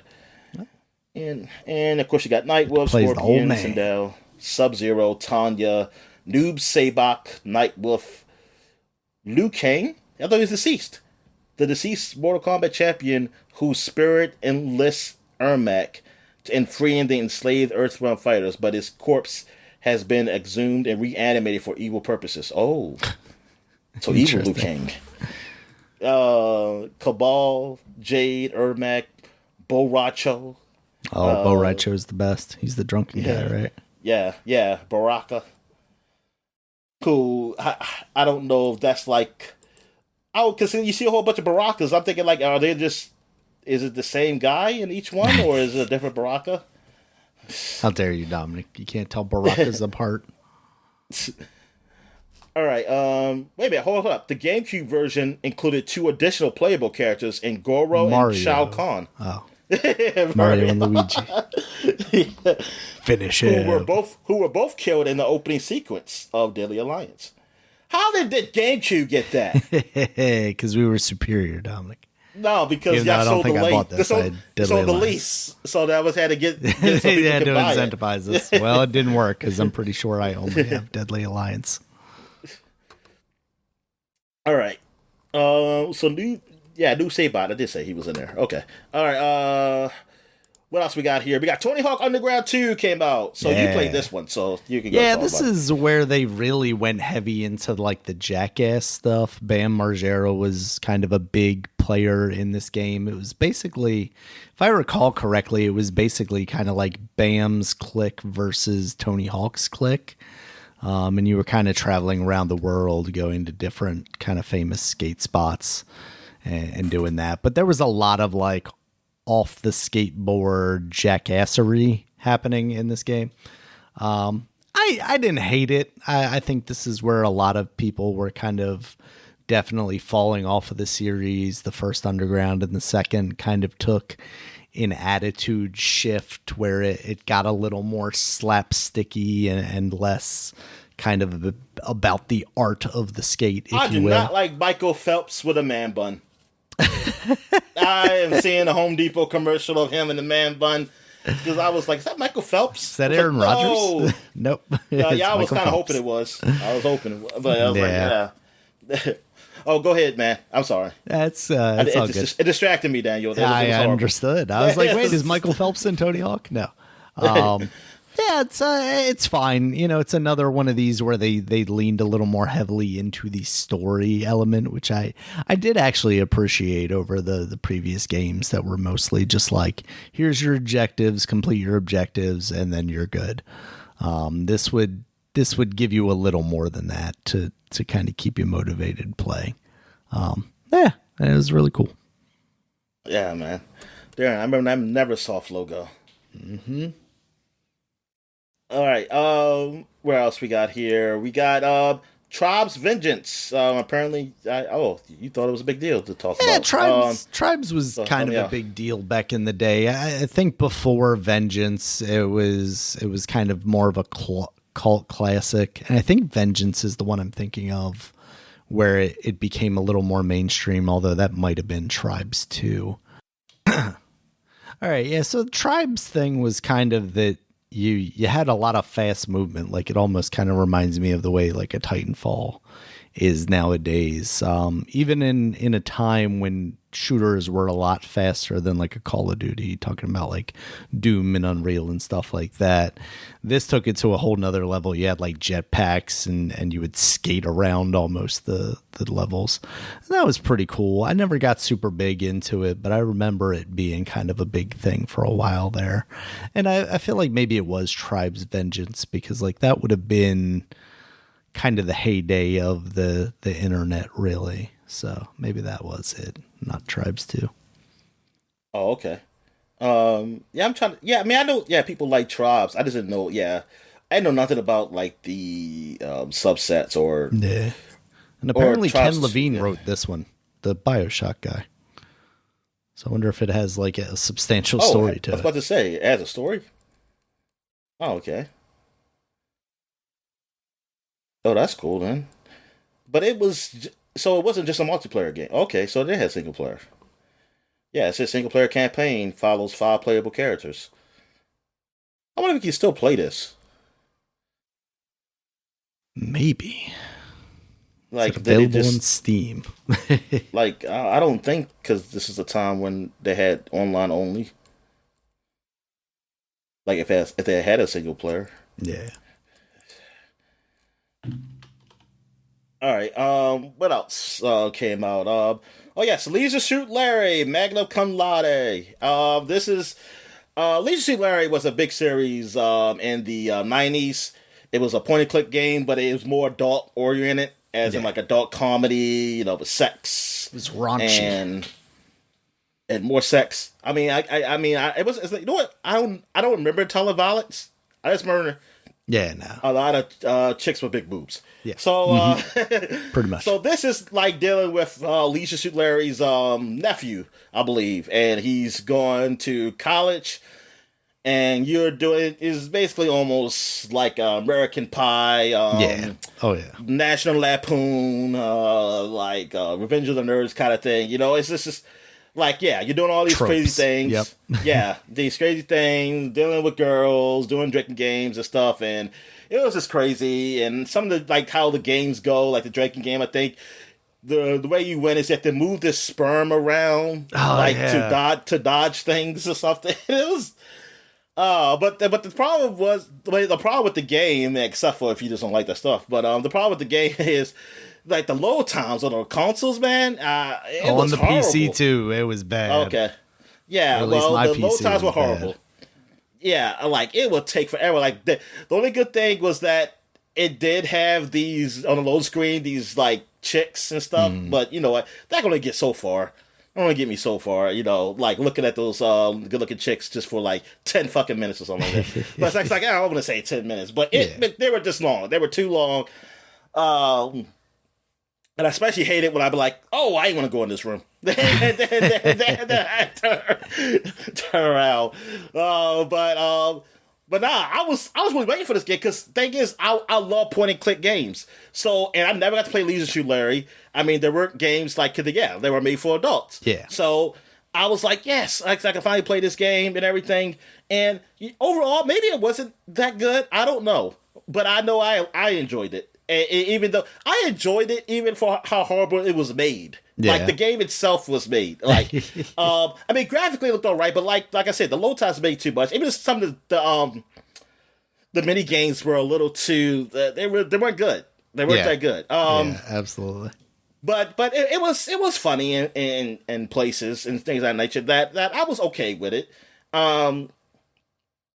Yeah. So yeah, it was it was that's the only reason to talk about. Like, I don't even know what's the I didn't even click on this right here. Scores were bad, but I also have vaguely fond memories of this game. Yeah, and also like I mean, I was just a year out of college. Yeah, I was just a year out of college then. So yeah, I was still young. Yeah, I was still technically I was 19. So it's yeah, I wasn't even 20 yet. But yeah, where we at here? We got Mega Man 03 came out on the Game Boy Advance. So, is this game's a big deal? Yeah, I mean that whole series are really quality games. I never got around to playing much of 3. As far as Metacritic goes, it's got a 77 and a 78 on game rankings. Game Informer only gave it a 6.8 though. That's, pretty damning, it feels like. Everybody else gave it in the 8 range. Yeah, Famitsu, I mean, 28 out of 40 I guess is okay. Yeah. Yeah, I mean, Famitsu is always kind of weird. Like, it's hard to take. I remember back in the day when it was like, oh, they gave such and such a 40 out of 40. And then that quickly became like, oh, this got a 40 out of 40, and this got out of 40 out of 40, and this is getting like a weirdly low score from them. Like, their ratings just seem kind of all over the place. So I've never really taken them as seriously since kind of catching on to that stuff. But yeah, I mean, for a guy that would go over his friend's house and play the Mega Man X and look at Zero and be like, oh man, Zero is the coolest character in these games, to get the first one of these games, I thought was really cool. And then, obviously 3, we're probably getting a little long in the tooth here, but it is a pretty cool series all around. I'm trying to think if I don't think I got the Mega Man Zero collection, but I believe there is. Yeah, there's a Zero ZX collection, but that's not one that I picked up yet.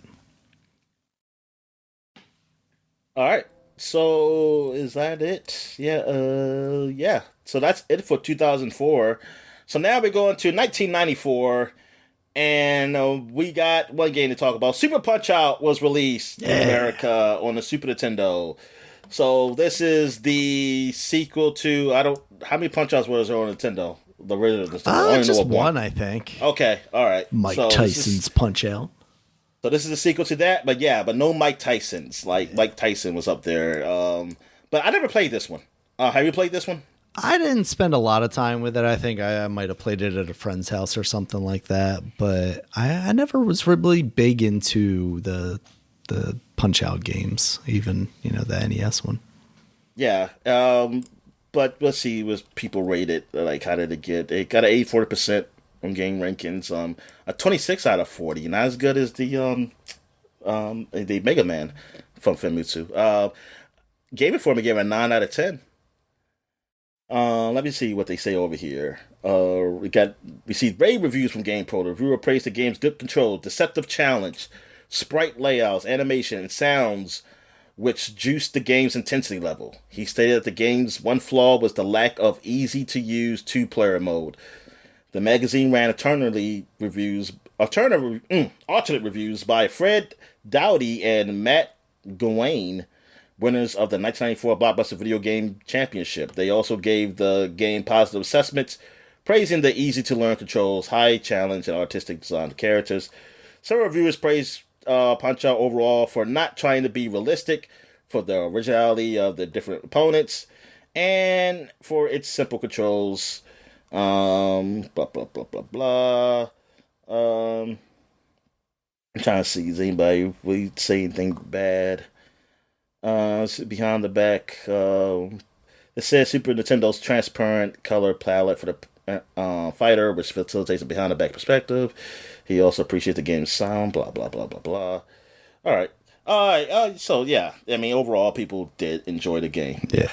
All right. So, yeah, I mean, look at the animation. I mean, it still looks good. Oh, yeah. I'm looking at them now, and I'm like, man, it always surprises me when you see, like, a really good Super Nintendo game, like, how good they still look and hold up.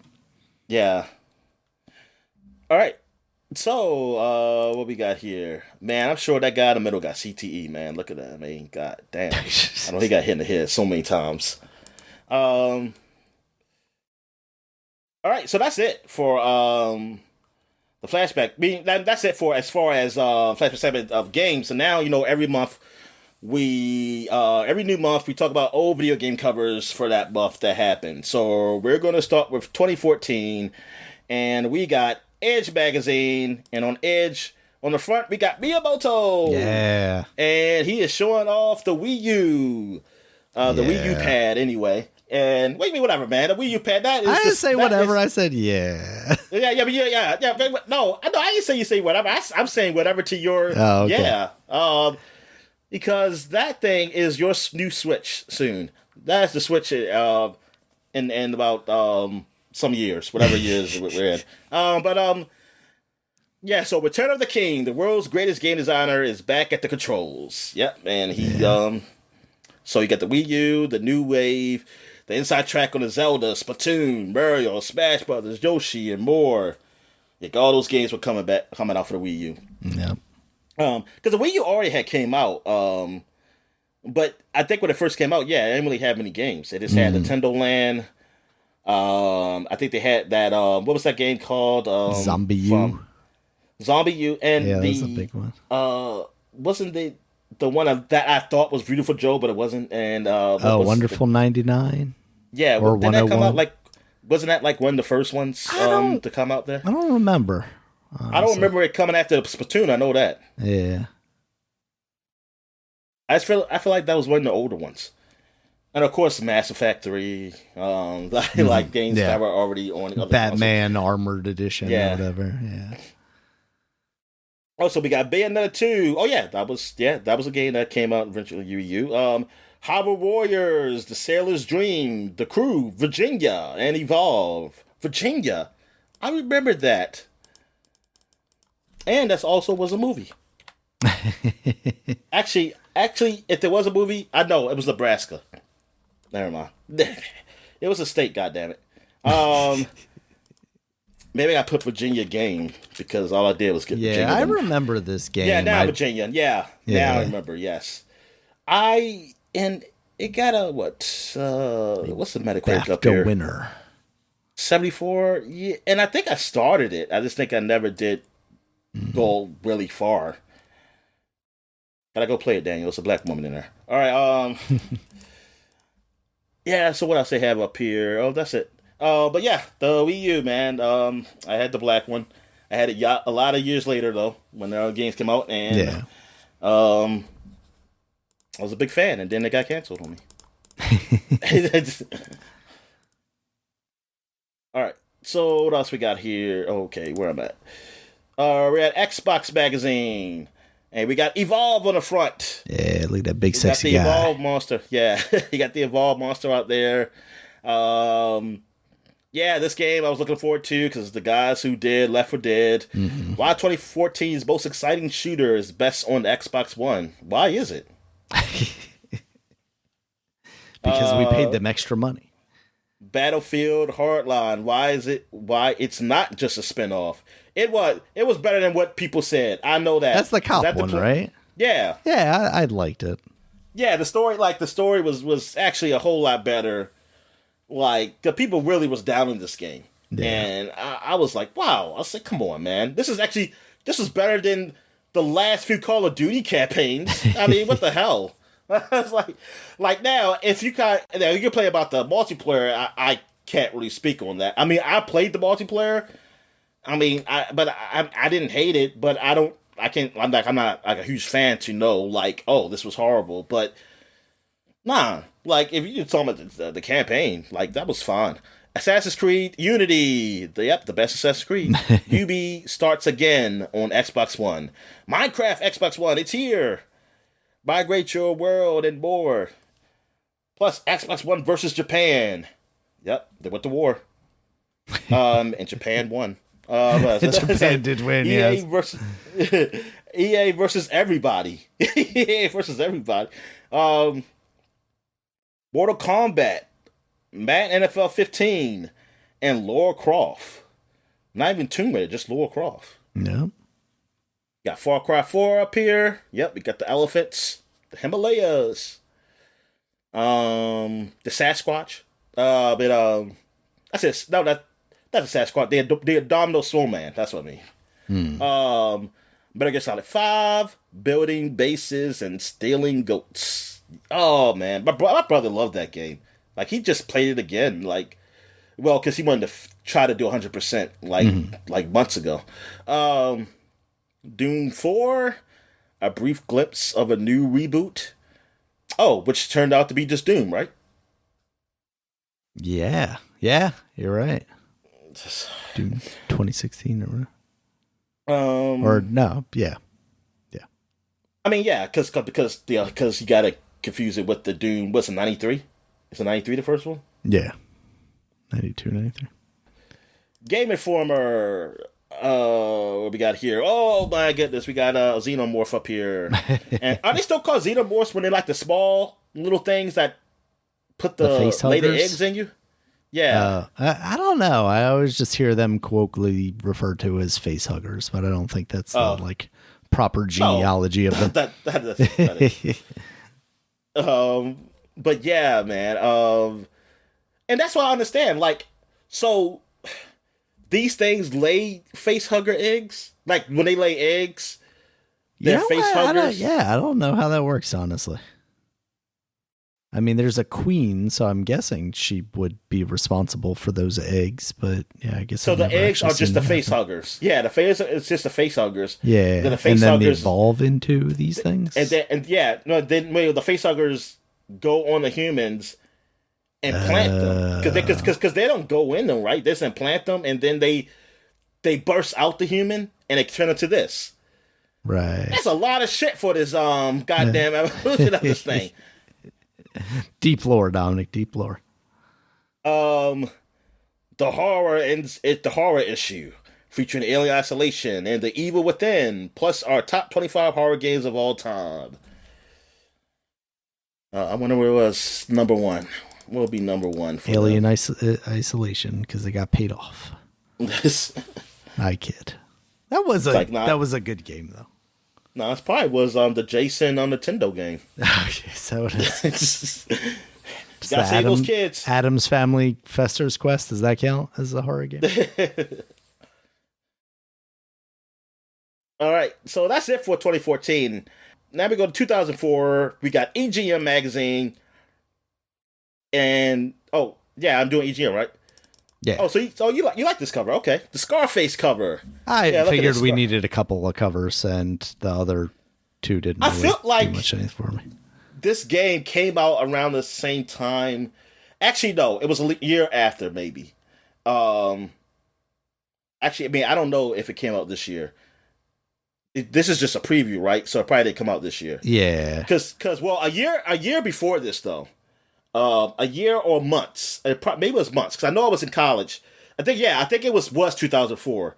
Around the early part of 2004, they brought back, it was an anniversary of Scarface, and they had like Scarface DVD came out. Mm-hmm. I know, it was something like that, because that was like I just remember seeing commercials. I remember, because I watched it. Because that was the first time I ever watched it. I never watched it all the way through, ever. So then I borrowed somebody's Scarface, and I was like, yeah, let me go watch this movie. And I was like, oh yeah, it's all right. I said, oh, I didn't know he died at the end. But yeah, because I was like, wait a minute, he killed his friend, his sister's dead too, and what's going on? It's like, he's like, everybody's dying. And then when they said like this is a Scarface game, I was like, oh, like how is that going to work? But what they did is change the ending. He survived, and you have to build your empire back up. So you were playing like Vice City, but with the Scarface skin. Yeah, pretty much. That's exactly what it was. Say you won't believe your eyes or your fucking ears, I guess is trying to say. The world's first bloody look inside. And not to be outdone, Grand Theft Auto San Andreas. They were not thinking about Scarface. I can tell you that right now. This game is huge. 150 plus hours. New screens and info inside. Also, 2 fast street racers. Need for Speed Underground 2 and Midnight Club 3. Those were 2 good racing games, too. Yeah, this is what I like racing, man. Like, see, you got the Need for Speed Underground series. Midnight Club was doing good. Like, it really got better. Like 3, I think was the best out of the 2. That was the dub one. Yeah. I didn't know much about dub. I knew they had those magazines, but I knew that car looked good on the front, and those wheels were spinning. Too good. The big twos. Big updates on Halo 2 and Prince of Persia 2 and more. And they got some games down here, which is really small to see. Oh, X-Men Legends. I'm playing that kind of now. Splinter Cell Chaos Theory, Oddworld Stranger, Pikmin 2, Burnout 3, Star Ocean Till End of Time. Just came out with a remake. Is that coming out with a remake or it came out? I don't remember. Yeah, I don't remember. Beautiful Joe, Silent Hill 4, NASCAR 2005, Sly 2, and Sadeki. Oh, wait a minute. They said, we mean. Wait a minute, what they say? They said suck decky. Suck decky. Oh my god. Ah, got him. Got him, Dominic. Yeah. Wow. Darn, somebody didn't pay them off. Revealed. First news on PlayStation 3. Oh my god, Daniel, what's coming? Yep. All right. What else we got here? We got the Xbox magazine from 20 years ago. And we got Halo 2 was on the front. Master Chief looking so cool. Chief. Yeah, and you think you're a big shot? Halo 2, Doom 3, Black, and Pariah. Pariah, what was that? I don't remember Pariah. Like, the name sounds familiar, but I don't remember the game. Yeah, I gotta look that up. I remember Black, though. Yeah, I remember Black. I beat Black. I had borrowed that game. Mm. And it, Black was all right. Black was all right. Okay, I remember the cover of Pariah. Yeah, look at it now. I don't know anything about that game, though. Yeah, me neither. It looks, for that time, it looks like an all right game from the screenshots. Yeah. I don't know if it's a good game. On myabandonware.com. But, the screenshots, it looks like a good game. And it looks like an all right game, like graphically, for the 2004. Yeah. I don't know if it was a good game or not.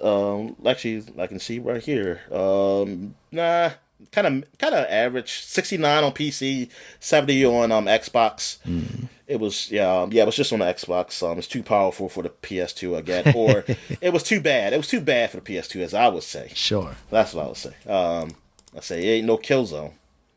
But anyway, what else we got here? We got four future shooters that will blow you away. Never before released details inside. New technology, fresh futuristic action, taking story to an unreal new level. And because they were on the Unreal Engine.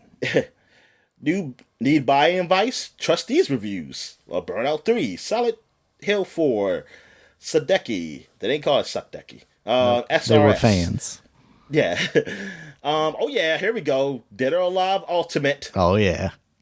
Beach volleyball. And then you have close. Well, I wish it was beach volleyball, but it's just Ultimate. But which is good. Because you get still had games. Bikinis. Yeah, yes, they did. Look at the fight they're showing you and the costumes. That's what I'm saying. It's close combat, first to fight, resonance, the bar's tail. Close combat, first to fight. What was that? I have no idea. That's a fucked up title. The title just seems like seems like they were describing Dead or Alive.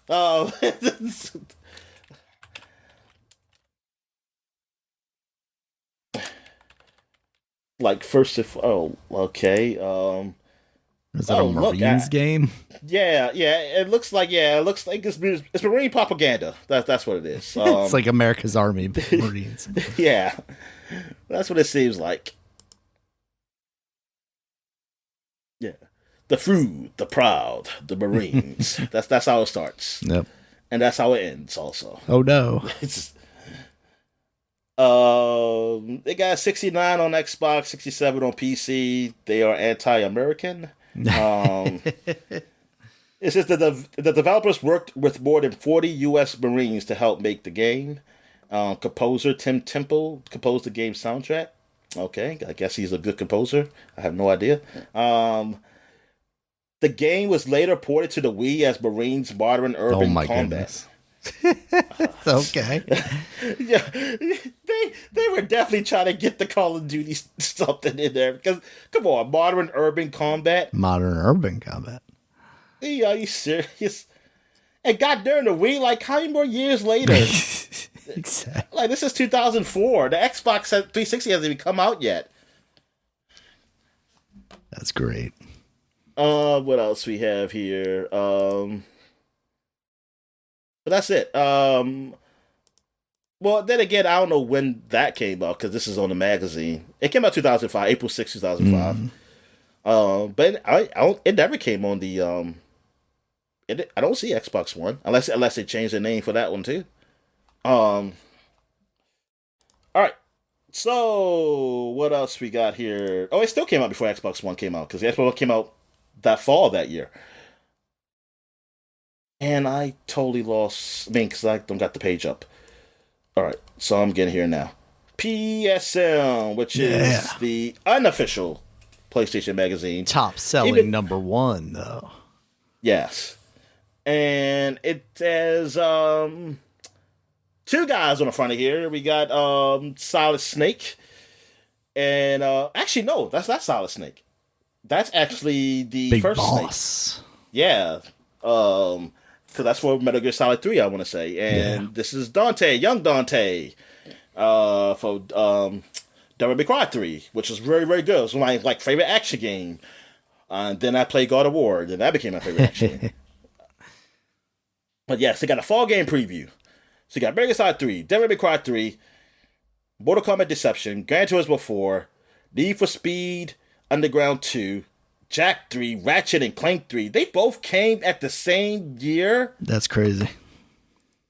That was the first time because they were coming every other year was one of them. Jack 3 came out November 9th of this year. Well, 2004. Mm-hmm. And Ratchet Clank 3 came out November 2nd, 2004. Whoa. This was a time where you could get games like that, I guess, and you couldn't eat yourself. I guess you couldn't. They both came out that year. That was a freaking crazy year. Wow. You can never do that. Or, well, you can, but it'll be stupid. I mean, maybe it was stupid then too. I have no idea. $20 trillion on a game. Yeah. Plus, and I don't know. I mean, I don't know how... Honestly, it's so then initially. I'm curious. But when we get there with those games, we'll talk about it. All right. But Prince of Persia 2, Midnight Club 2. Okay, what isn't a sequel that I'm saying? GoldenEye 2. GoldenEye 2. The many more, Dominic. That's what. Oh, the many more. I guess. Yeah. Yeah. All of these are sequels. To something. Only new thing on here: Star Wars Battlefront. Yeah, and then 13-page special feature, I guess, for all those fall games. Grand Theft Auto San Andreas, of course, because that's coming. First look, crime in the country. I think that's coming next year, I want to say. Grand Theft Auto San Andreas. Let's see. October 26, 2004, Dominic. So it's coming up. Oh, it came out this year. Darn. Yeah. And then PC, Xbox next year. That's what it was. Yeah, my friend was saying, "Yeah, I got it." I said, "You're late. It's over. It's over. We're over this." Now imagine saying that about Grand Theft Auto 5. Oh no, nah, that's different. That's a whole different story. Because of the online shit. Basically, I'm so behind. Technically, yep, you were very behind. Yeah. All right, so that is it for 2004. So now we're going to 1994 to GamePro, and we got Sonic the Hedgehog with Knuckles on the front for Sonic and Knuckles going after the Chaos Emerald, and a new way to play Chaos Sonic Emerald the that Hedgehog. contains Shaq, Dominic. It's captured him inside of it. Shaquille O'Neal and Shaq Fu he's showing off here. Also, Virtual Fighter combos inside. You also got reviews of Troy Aikman NFL football. I did not know Troy Aikman had a football game. Football. Yeah, I never heard of that. Also got Vortex, Maximum Carnage. Yeah. Dynamite Hitty. Okay. Oh, Dynamite Hitty, did they do a HD of that? I want to say yes. I feel like I've heard about it talked more recently than I should have. You just saw it on the speed run. That's all. Maybe that's what it was. Stunt Race FX, Double Dragon 5, Virtual Bart. I play Virtual Bart. I sucked at it. Tasmania Devil and Escape from Mars. And you got previews of Sonic the Hedgehog Triple Trouble. Yep, that was one of my favorite Sonic games on the Game Gear. I think Chaos is probably my favorite one. Also, Earthworm Jim. And then you have... I think that's it. I think I said everything. Yep. Did you mention the strategy guide for Primal Rage? No, I did not. Oh, yes, Primal Rage. That was the fighting game. How'd you feel about Primal Rage, Dominic? I always thought it was super cool because it's got dinosaurs. Yeah. As a kid, I really liked it. I thought it was pretty neat too, if I remember correctly. I'm trying to think. I know you can eat the people. Yeah, that were on the stage too. Did they ever make like a PlayStation version of that? I don't think so. Primal Rage. Yeah, like did they? Yeah, that just is that a series that just didn't go anywhere. I think so. Didn't have those type of sequel. I think there was a canceled Primal Rage 2. Because I feel like not that long ago that got out there like on the internet and people could play it. Yeah. A version based on arcade version 2.3 was included as part of the Midway Treasures 2. There was also an R-Zone version that plays the same as the Tiger handheld. Oh, there's a Tiger handheld version of this? Wow. It said there was a controversy with this game. Oh, like yeah. You know the controversy? I don't remember it fully, but I remember it kind of being a big deal because it was like, it was the next target after Mortal Kombat, basically. Her 11-year-old son bought and played the Genesis version of Primal Rage and executed Chaos's urination fatality. The campaign resulted in... like, what do? You peed on somebody? Yes. Yeah, the campaign started Best Buy pulling the game from 251 stores nationwide. Wow, Best Buy. That's why they went out of business. They couldn't handle it. After how many years, Daniel? I mean, God damn. This was back in Writing 94. was on the wall then, Dominic. That's all I'm saying. In response, Primal Rage publisher Tim Warner Interactive pointed out that Ravella never complained to Time Warner, instead taking the issue directly to the media, and that the game is clearly rated T for teen, so should not have been purchased by her 11-year-old son in the first place. See, games were rated then. Yeah. Like, yeah, Best Buys are stupid. They also resubmitted Primal Rage for evaluation. The kid had a fake ID, Dominic. That's what it was. Had nothing in it to merit an M rating or adult only. At this reevaluation, Best now, Buy if you want to look at the ads, on the other hand, then we can talk, because I remember those being a little sexy. Yeah. Cancel sequel. Yeah. Darn, Primal Rage. Yeah, that just seemed like a game that. Oh, well, Primal Rage, the Avatars. What? When Primal Rage 2 was canceled, Atari allegedly deemed it necessary to somehow present the story for the sequel. Thus, in 1997, a novel called... Oh, it's a novel. A novel. Primal Rage, the Avatars. God damn, man. Glad someone's out there doing the important work. That's sad that it just died that quickly. Like, it was fun. I think that's the thing, though, Dominic. It was fine. It rested on the fact that it had dinosaurs. Clay Fighters had a sequel, didn't it? That's it. Yeah, there's 64 sequel. Clay Fighters 63 and a half. Primal Rage. Yeah, I really liked it. Yeah, because I was like, because especially Genesis stuff. Oh, man. Look at bring these guys. back that and Bloody Roar. That's all I'm asking for. And Darkstalkers, of course, but, always. You know how many other animals they could do now, man? I mean, it's amazing. How many animals have gone extinct since that first game was released? They can have the dodo bird. Yeah. All right. Where we at here? Sega Magazine. Well, Sega Visions, it's called. And they got Doom on the front. Yeah. For the 32X. They got 32X. 32 bits of blood and guts. Look at that, man. Those high power. They look just like this. They look just like this, these cartoon on here. Darn, like seeing these monsters look the way they are looks weird. They look weird. It really makes you wonder why they don't look like that in the new games, don't they? Yeah, exactly. It's just like, of course you're not gonna look nothing like that in your game, but darn, like I don't think these guys were there. I mean, I know what they're supposed to be in the game, but it's like they're like the pupils like this, and yeah, whatever. What else we got up here? First peek at Sonic and Knuckles, revolutionary new technology. Look at that, the lock-on cartridge, Daniel. I mean, that was unbelievable. Did they pioneer it, or did like the Game Genie pioneer that? Technically, well, Game Genie I think did it first. I know that, but I mean, I never thought about a game being in a game. Yeah, I thought it was magic. That's how did they not do that nowadays? I mean, I guess that's just DLC, right? Yeah, exactly. I'm gonna sell a disc that you set on top of the disc that you have in the drive. Yeah.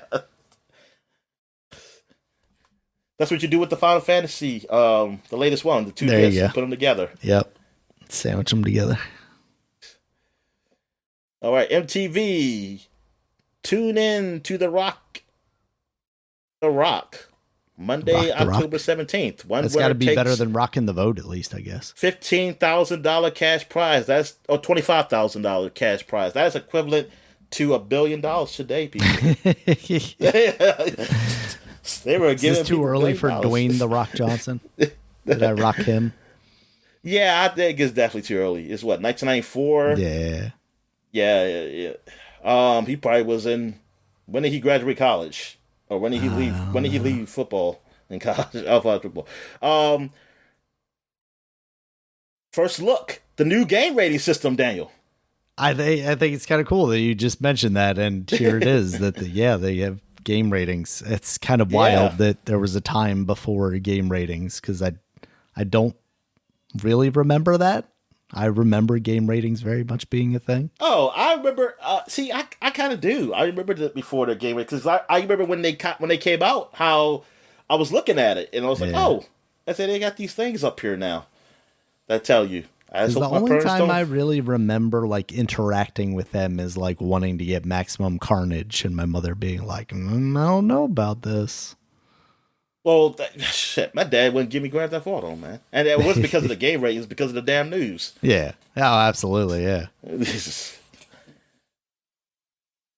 And I said, well, I'm just going to go shoot people then. Oh, geez. Until you give me the game. How'd that work out for you? Did he just get you a game? I got the game. Oh, okay. I got the game. That's good. I gotta say, to Doom Man's credit, I always thought it was funny that his abs were just out, but like on this cover, you can actually kind of see that it looks like his shirt is ripped underneath his armor. So there's a reason why his abs are exposed. Well, okay. Yes, now I see it. Because I was very confused. I was just thinking like, nah, man, he loved to show his abs. He's just got sexy armor like ladies do. Look at these washboard abs right here, you aliens.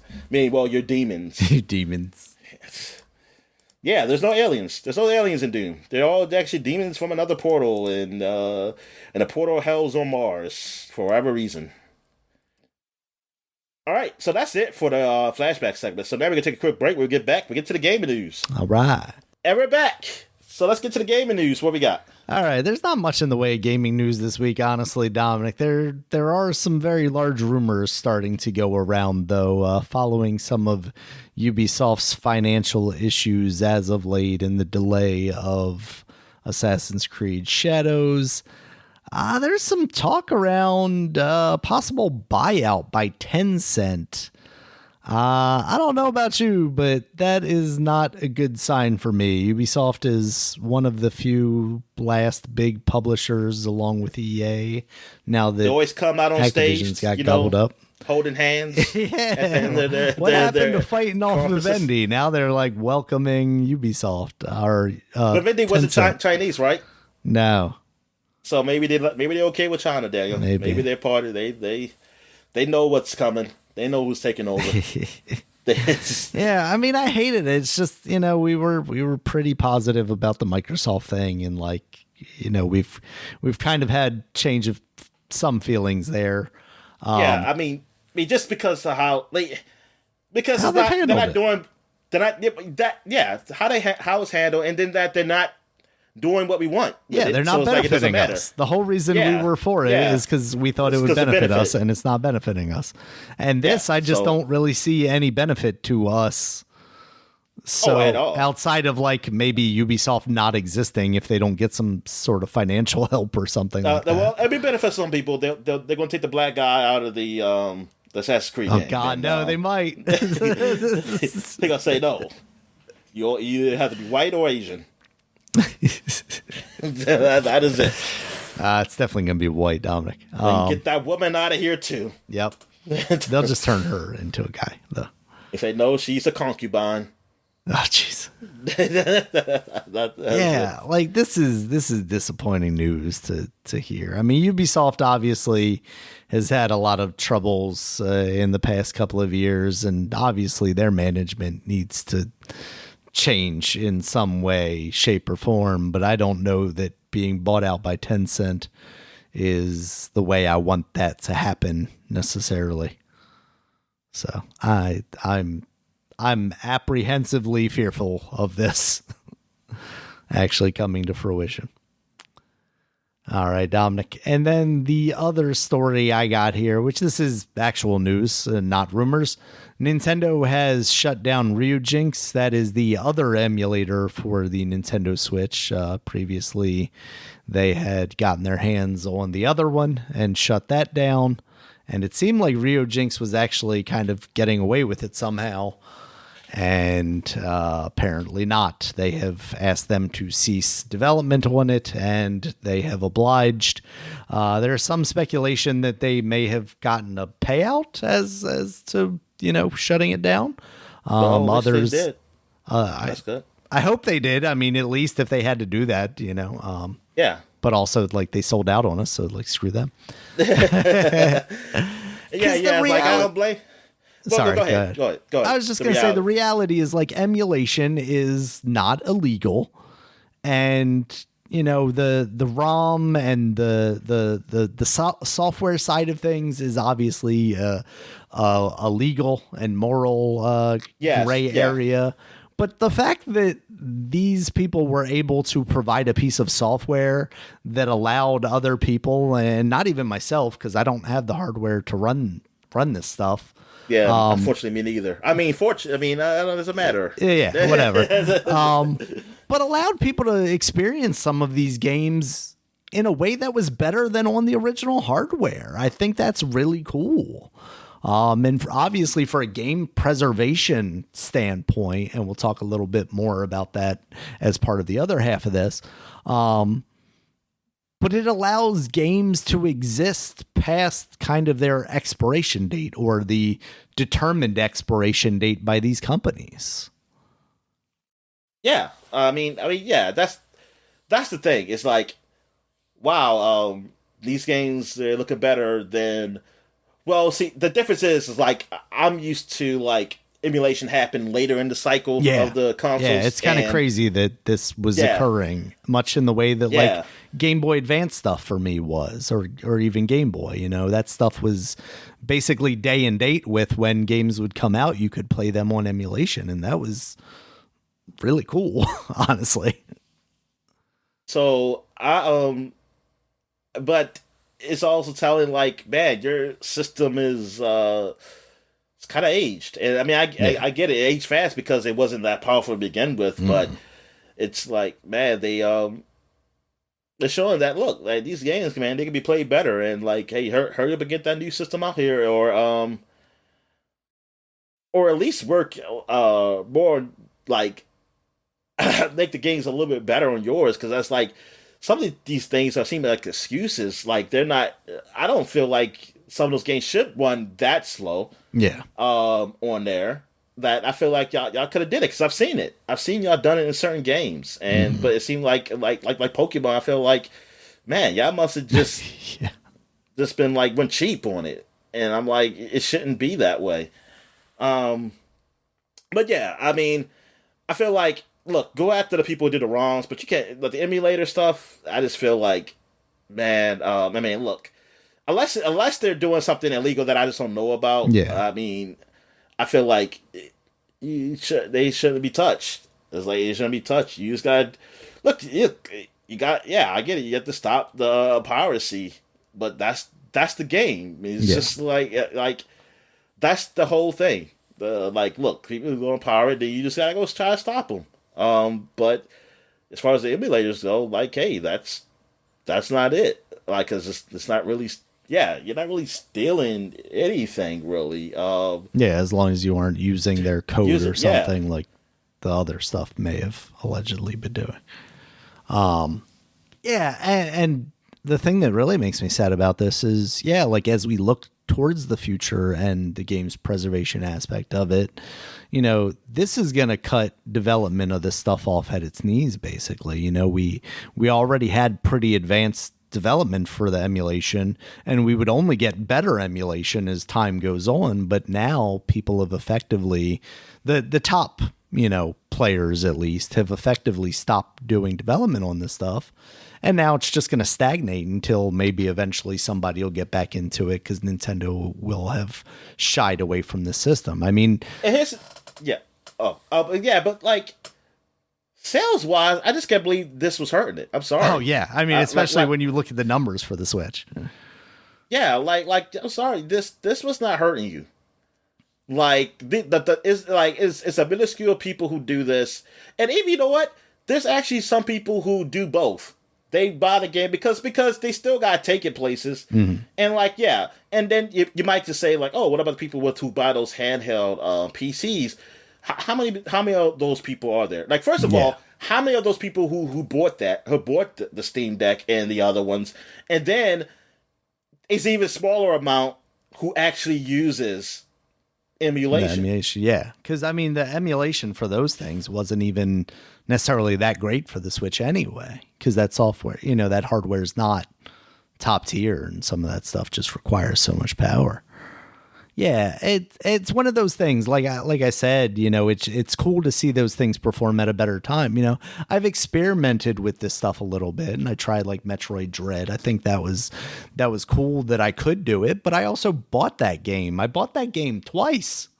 You know, so like they got their money's worth out of me. They're not losing anything by allowing me to experience that. I do wonder how much of this kind of heavier hand that they've had recently has to do with the Switch 2 coming down the line soon with backwards compatibility potentially, and they're hoping maybe with that, the release of that, maybe they get more software sales, or they're just worried about somehow those two like bridging the gap of like making it easier for emulation to then be developed for the Switch 2. I wonder if there's some aspect of that. Yeah, because it just really sucks. But to kind of speak to their pettiness and their lack of care towards game preservation, there's a very good YouTube channel, Retro Game Core, who I watch quite frequently, actually. If there's anything like old game style or console related, I usually find one of their videos is kind of the top search result, and they're always something I enjoy watching. They've gotten copyright strikes now because they've included footage of a Nintendo game running via emulation on something. And because they've gotten 2 strikes, now they have to be very cautious about what they do, because a 3rd strike will just automatically shut their channel down, basically. And it's really kind of a crapshoot whether they have any sort of recourse there with YouTube. And part of it is one of their most recent videos before they took it down was kind of showing what you could do with a Wii U in 2024, which obviously Nintendo's not selling that hardware anymore. Nintendo doesn't have an online shop for that anymore. So what is their concern there? That they're not getting anything financially out of it. So how does that hurt you? You know, you're not making any money off the secondhand market that may still be selling those physical copies of games or those systems. Like, it's just, I don't know if this is one of those things where it's like, oh, well, we have to protect our intellectual property, otherwise we can lose it. But that doesn't really feel like that's the case with some guy making YouTube videos about how, you know, a very small portion of the audience may be able to exploit the hardware that exists, you know?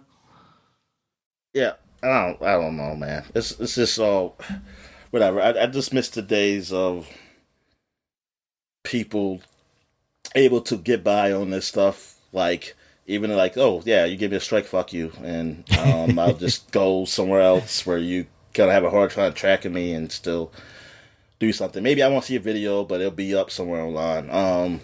But this stuff is just ridiculous. I mean, it's all Nintendo's. It's their own doing of not making it so easy for these guys to. Man, she got some broad shoulders. That make it easy for these guys to like us to get these games. Like they didn't make just play them. They had like whenever the Wii came out till now to build an infrastructure where they can have their games from the past and present for us just to be able to get and play. Easily like accessible. I get it. I get it from third-party stuff. Yeah, whatever. But you had all this time to do something, to build a store or something where we can just get these games and we can play them and whatever. And you even did that to an extent with the Virtual Console, and then you gave up on that concept. It's so weird. It's just weird that you went away from that. You didn't build on it. Yeah. You didn't build on it. You just went away. It's just like, what the hell are you doing? Like, it don't make any sense. Like, your thing would sell more. Like, if you done like anything like what Microsoft or PlayStation did with their Game Pass or whatever, or just have a storefront that's like with your stuff or something, it'll do a whole lot better than theirs. Like, you would kill them. I mean, that's not that you kill them. I mean, like, as sales wise, if you go by sales number wise, it'll be like, darn, like this Nintendo thing, man. People, it's like just selling like gangbusters. Yeah. It's like it's just doing ridiculous. And yeah, man, they just don't.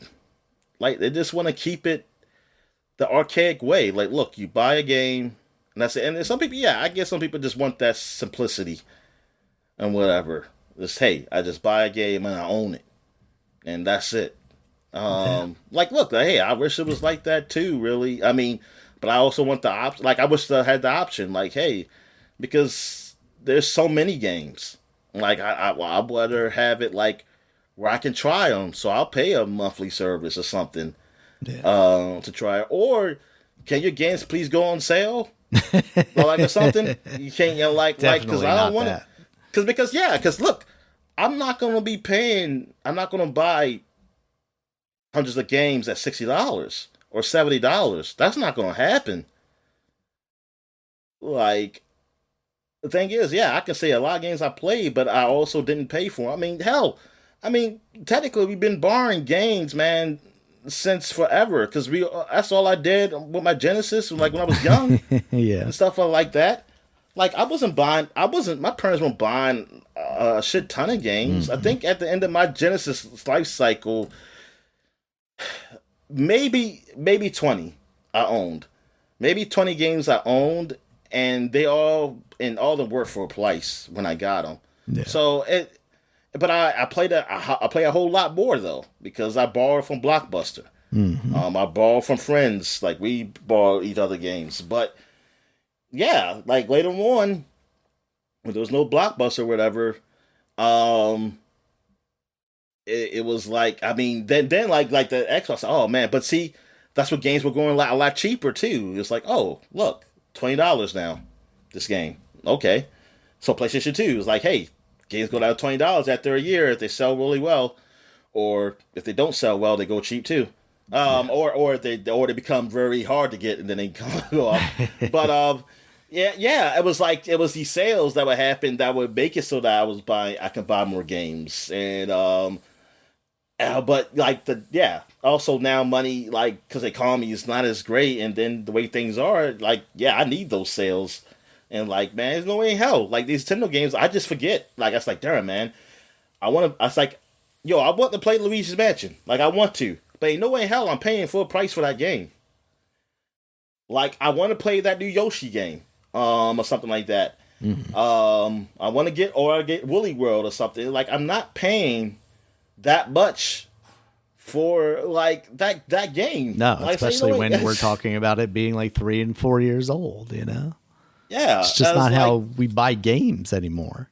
No, if that game is that old and I see it for $60, I'm like, dude, ain't no way hell I'm paying $60 for this. There's nothing incentivizing me to revisit that game when there's another new game coming out at $60 today and tomorrow and every day in the future. Yeah, see, that's the problem. It's like, the issue. Some people will say that, look, a good game is a good game, and yes, that's true. But there's more games coming out every year. So the problem is, I don't have the money for that game anymore, because now I'm like, either I'm going to pay $60 for that game, or I'm not buying a new game. Yeah.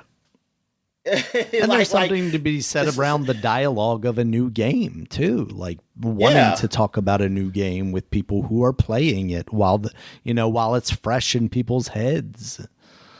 Yeah. And like, because we can't all play them. But the whole thing is that I'm able. It's like, look, years later, I can still get a new game, and then I can spend half price or lower on this old game that was really good years ago. Yeah. I was like, oh yeah. I got the new Grand Theft Auto, but also, hey, since I never got into maybe God of War, well, not God of War, but for Nintendo, it's like maybe I never got into the like Zelda, Breath of the Wild or something. And like, say, hey, I'll buy it now. It's cheap as hell now. It was a great game. And just like, hey, I'll get it. It's on this sale or something like that, or I'll get the Mario or something like that. New Mario game or whatever. But it's like, dude, I'm spending it like you're not making it easy for me to get these games. Like, this is very expensive. Like yes, overall, if you say, well, it's an expensive hobby. Yeah, but it's just making it more expensive. Right. Doesn't mean it has to be. Yeah, that's all it is.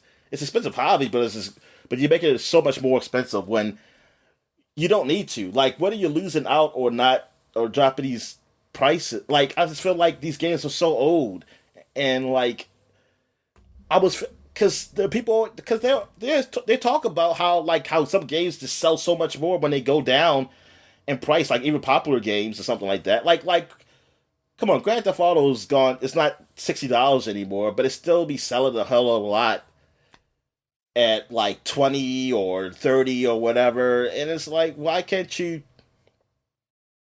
like, is it really, the sales really going to be that bad for you if you drop the price of like right, like Mario Odyssey or something? Is it like, I don't know, it might peak because it might bring interest. Say, hey, we got the sale on Mario Odyssey for $20 now. It's like, oh, and where's the prestige of a player's choice? Like, I remember, like, obviously I wasn't like a huge fan of the yellow like stripe on it, but it was your way of like celebrating the fact that you sold like 1 million copies or whatever like that. You had this growing collection of games that you could offer at a discounted price because you had already sold the amount that you wanted or whatever. And now you get some more because people who wouldn't buy the game at $60 might now give it a chance. Yeah, Nintendo, they just, I don't know.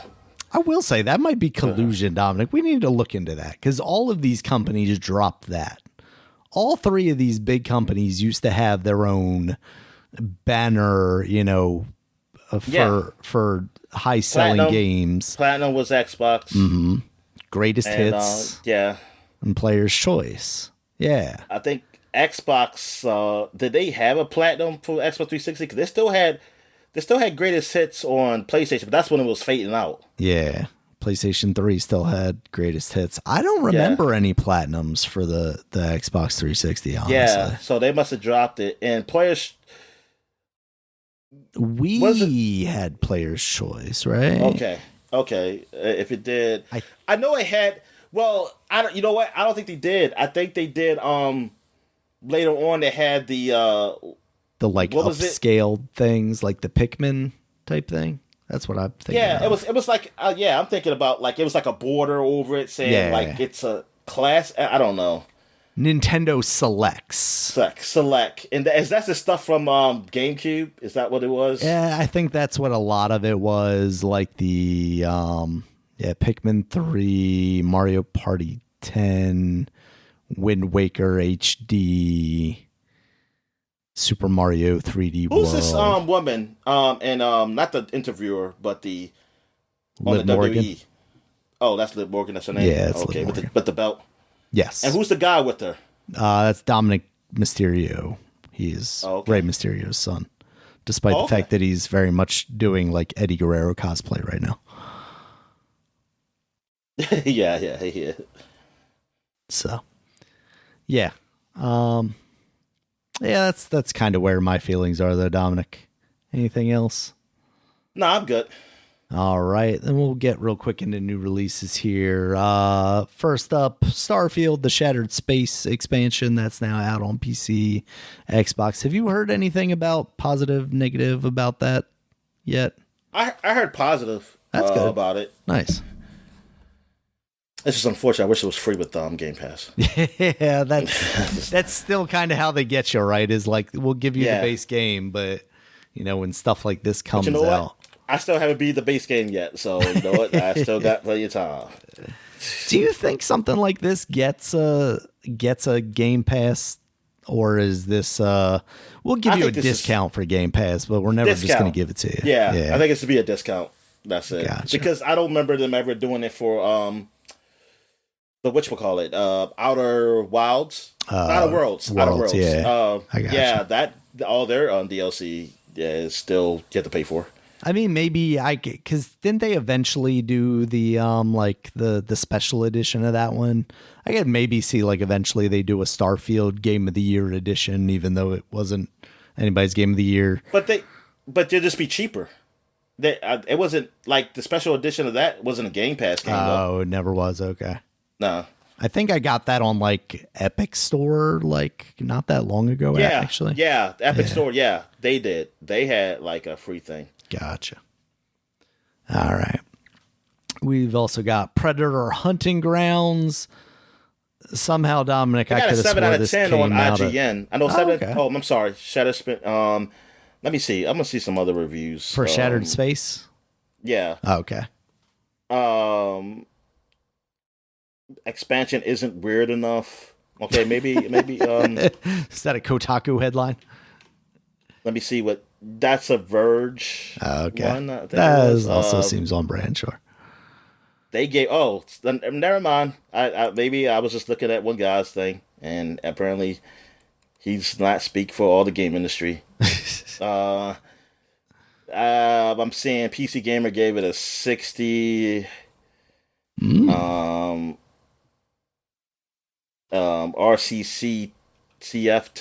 RCF Tech, where they hope they do numbers.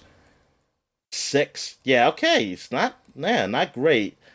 Not horrible, but not just like pretty mediocre. It looks so it like sounds like maybe around what the reviews for the original game we're getting, kind of a mixed bag of some people are kind of into it and some people are kind of. I don't know. These people seem more consistent.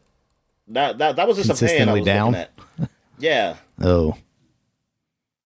They seem more consistent. Disappointing. With it. Yeah. What's Game Rank give it? Do Game Rank even do numbers? I don't think they do. Say mostly negative on Steam, but I don't feel like I can trust Steam reviews as a People have too many grievances on there, sometimes They really that are do. not relevant to my feelings towards the game. She didn't call me.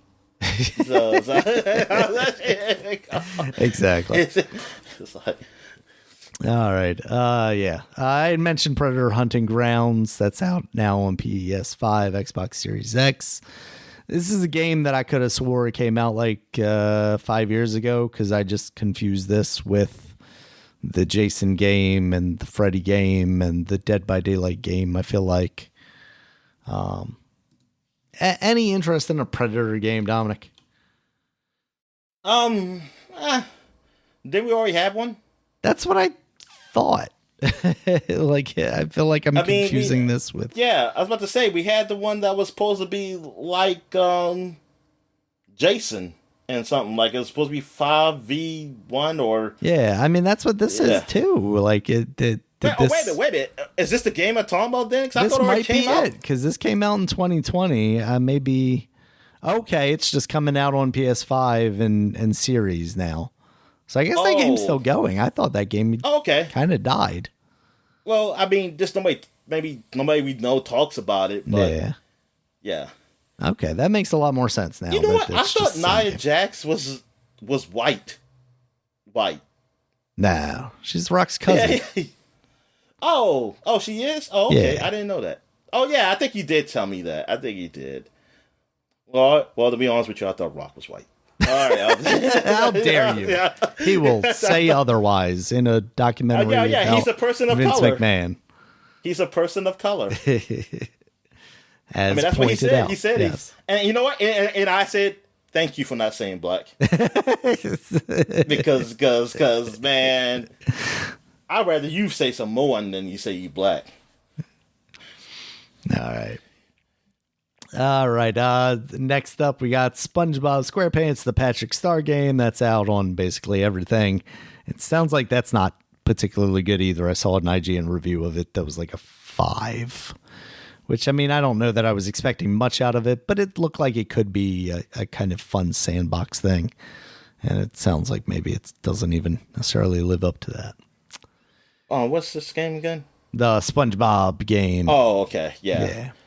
And then we got Patrick Cesaro, Until Dawn, the remake that's out now on PC and PS5. And it seems like that's kind of a little all over the place too. People are reviewing that a little lower than I was necessarily expecting it to. Like, why? Like, what is it? I saw some complaints about it not running as well and some of the models not being particularly great for what is being branded as a remake. What's that? It wasn't meant to look that good. That's why. That's why they're supposed to put the extra work in and make new models. That's why it's a remake, not a remaster, Dominic. So that's disappointing because that original game is really cool, and I would like the latest version of that game to be the best version of that game. And if that's not necessarily the case, that is unfortunate. Okay, what belt does that other woman have? She got the WWE Women's Championship. So they're just showing clips of Bailey from the past. Oh, but no, I'm talking about. So Nia has the SmackDown one. Liv has the Raw one. Okay. So it is the WWE Women's Championship that Nia has, and then the Women's World Championship that Liv has. He's still doing that. Yeah, they're still doing that. They got that with the men too. They even have that with the tag team titles as well. See, I left before they had 2 belts. Yeah. It was the only 2 belts were there, and I think I was there when they got rid of it. Was the WCW Championship belt? Mm-hmm. Like that was the only 2 belt. I wasn't there when they did WWE like SmackDown and Raw and my friend was still watching because I think he told me, say, oh, they doing this and they do this the draft, and I was like, oh, okay. And see, so I missed John Cena and that. Like John Cena, he wasn't. If he was there, he was a low guy that I didn't pay attention to. Yeah. I definitely seen a rapping white dude. I can tell you that right now. I ain't seen a rapping white dude. And when I saw that part, the McMahon series. When I saw that part of it, I was like, oh man, I'm so glad I was out of wrestling by then, because I think that would have done it for me. I think I would have been done. It's funny how people like this. Like, those white people probably liked it. Oh, we like, loved it. Because I say we, but I wasn't watching it at that time either. Yeah, you wasn't watching it then. Because I was like, because that would have killed it for me. That would have been like, oh, over. I mean, no offense. I mean, look, man, he's cool. I mean, I could see maybe me in the deep past, like in the 90s, like if some dude do that, and because I didn't hate Vanilla Ice, but I can't. Me, I know if he was there when in my high school years when I was watching wrestling, I would have been done. Yeah. I would have been done with that guy. I mean, I like John Cena, but that whole rapping stuff, I was like, nah, not for me. But it was something else I saw that I forgot to mention, but I just had to talk about next week. I forgot, but I think it's actually something I played. Darn, because we was talking about this game. We were talking about you mentioned. Oh, it was the that puzzle plush Tetris game that was on Game Pass. All you need is help. Yeah, and I do need help because I don't think you can play this game with just one person. Really? Man. I mean you can go and try to excuse me, team up with somebody online. I did get in, and it looks like the guy probably fell asleep at his console because his character was asleep, wasn't moving. And you had to have 4 people though, because we were waiting. Wow. And I was like, oh man, and I'm late at night, and I was like, nah. I said, oh, I thought it was. I said, well, it's not a whole bunch of people playing right now, so obviously, maybe I tried during the day sometime or a busy weekend night. Yeah, geez, that's a lot. Because I was like, darn. I said, this is a cool concept, but is reliant on the people, and I get it, because I don't know how would you do the computer. Computer would just be right, unless you make them stupid, and just you make them stupid where they just go on. So it kind of sucks, but I mean, I guess if you find people to play with on that and get somebody to play with, hey, glad it's free, it's free, absolutely. So that's the good thing. And it's good for them too, because that way they have the chance to have more people play it. Because if you gotta have all 4 of your friends playing that game or buying that game, then it's even less likely that it's. What is that bruise on that guy? Like, what the hell? Where? It was Cody Rhodes having a bruise on his. Did they show his? He tore. You're ahead of me now. He tore his pec. Oh. And his whole. He tore his. I had that problem too when I'm flexing. People were shocked by that because that's what it looked like. Showing like some highlights of King of the Ring. I say King of the Ring. It means Hell in a Cell. All right, so I guess we can end this. Yep. Thank you guys as always for listening. You check us out. They put his real name. Who's my God? Whose real name? Triple H's. Oh, did they pull Paul Levesque on it? Yeah. It's so weird at the end of like SmackDown now, instead of just like the little WWE logo at the bottom, it'll pop up like center screen like writers or executive producer Paul Levesque, and it's like, what kind of like weird sitcom thing is this now? Okay, so thank you guys as always for listening. You check us out on Twitter. Dominic's at DStalworth5. I'm at Regulus MB. The podcast is at Superpod, SUPAPOD. Superpod.com is the website. You can check us out there. It has all of our praise podcasts, as well as links to all the places you can find us, including YouTube, where there's a video version of this podcast, as well as iTunes, Stitcher, YouTube Music, Spotify, Amazon. And until next time, guys, we'll talk to you later. All right, see ya. All right, you ready? Yep. All right, 1, 2.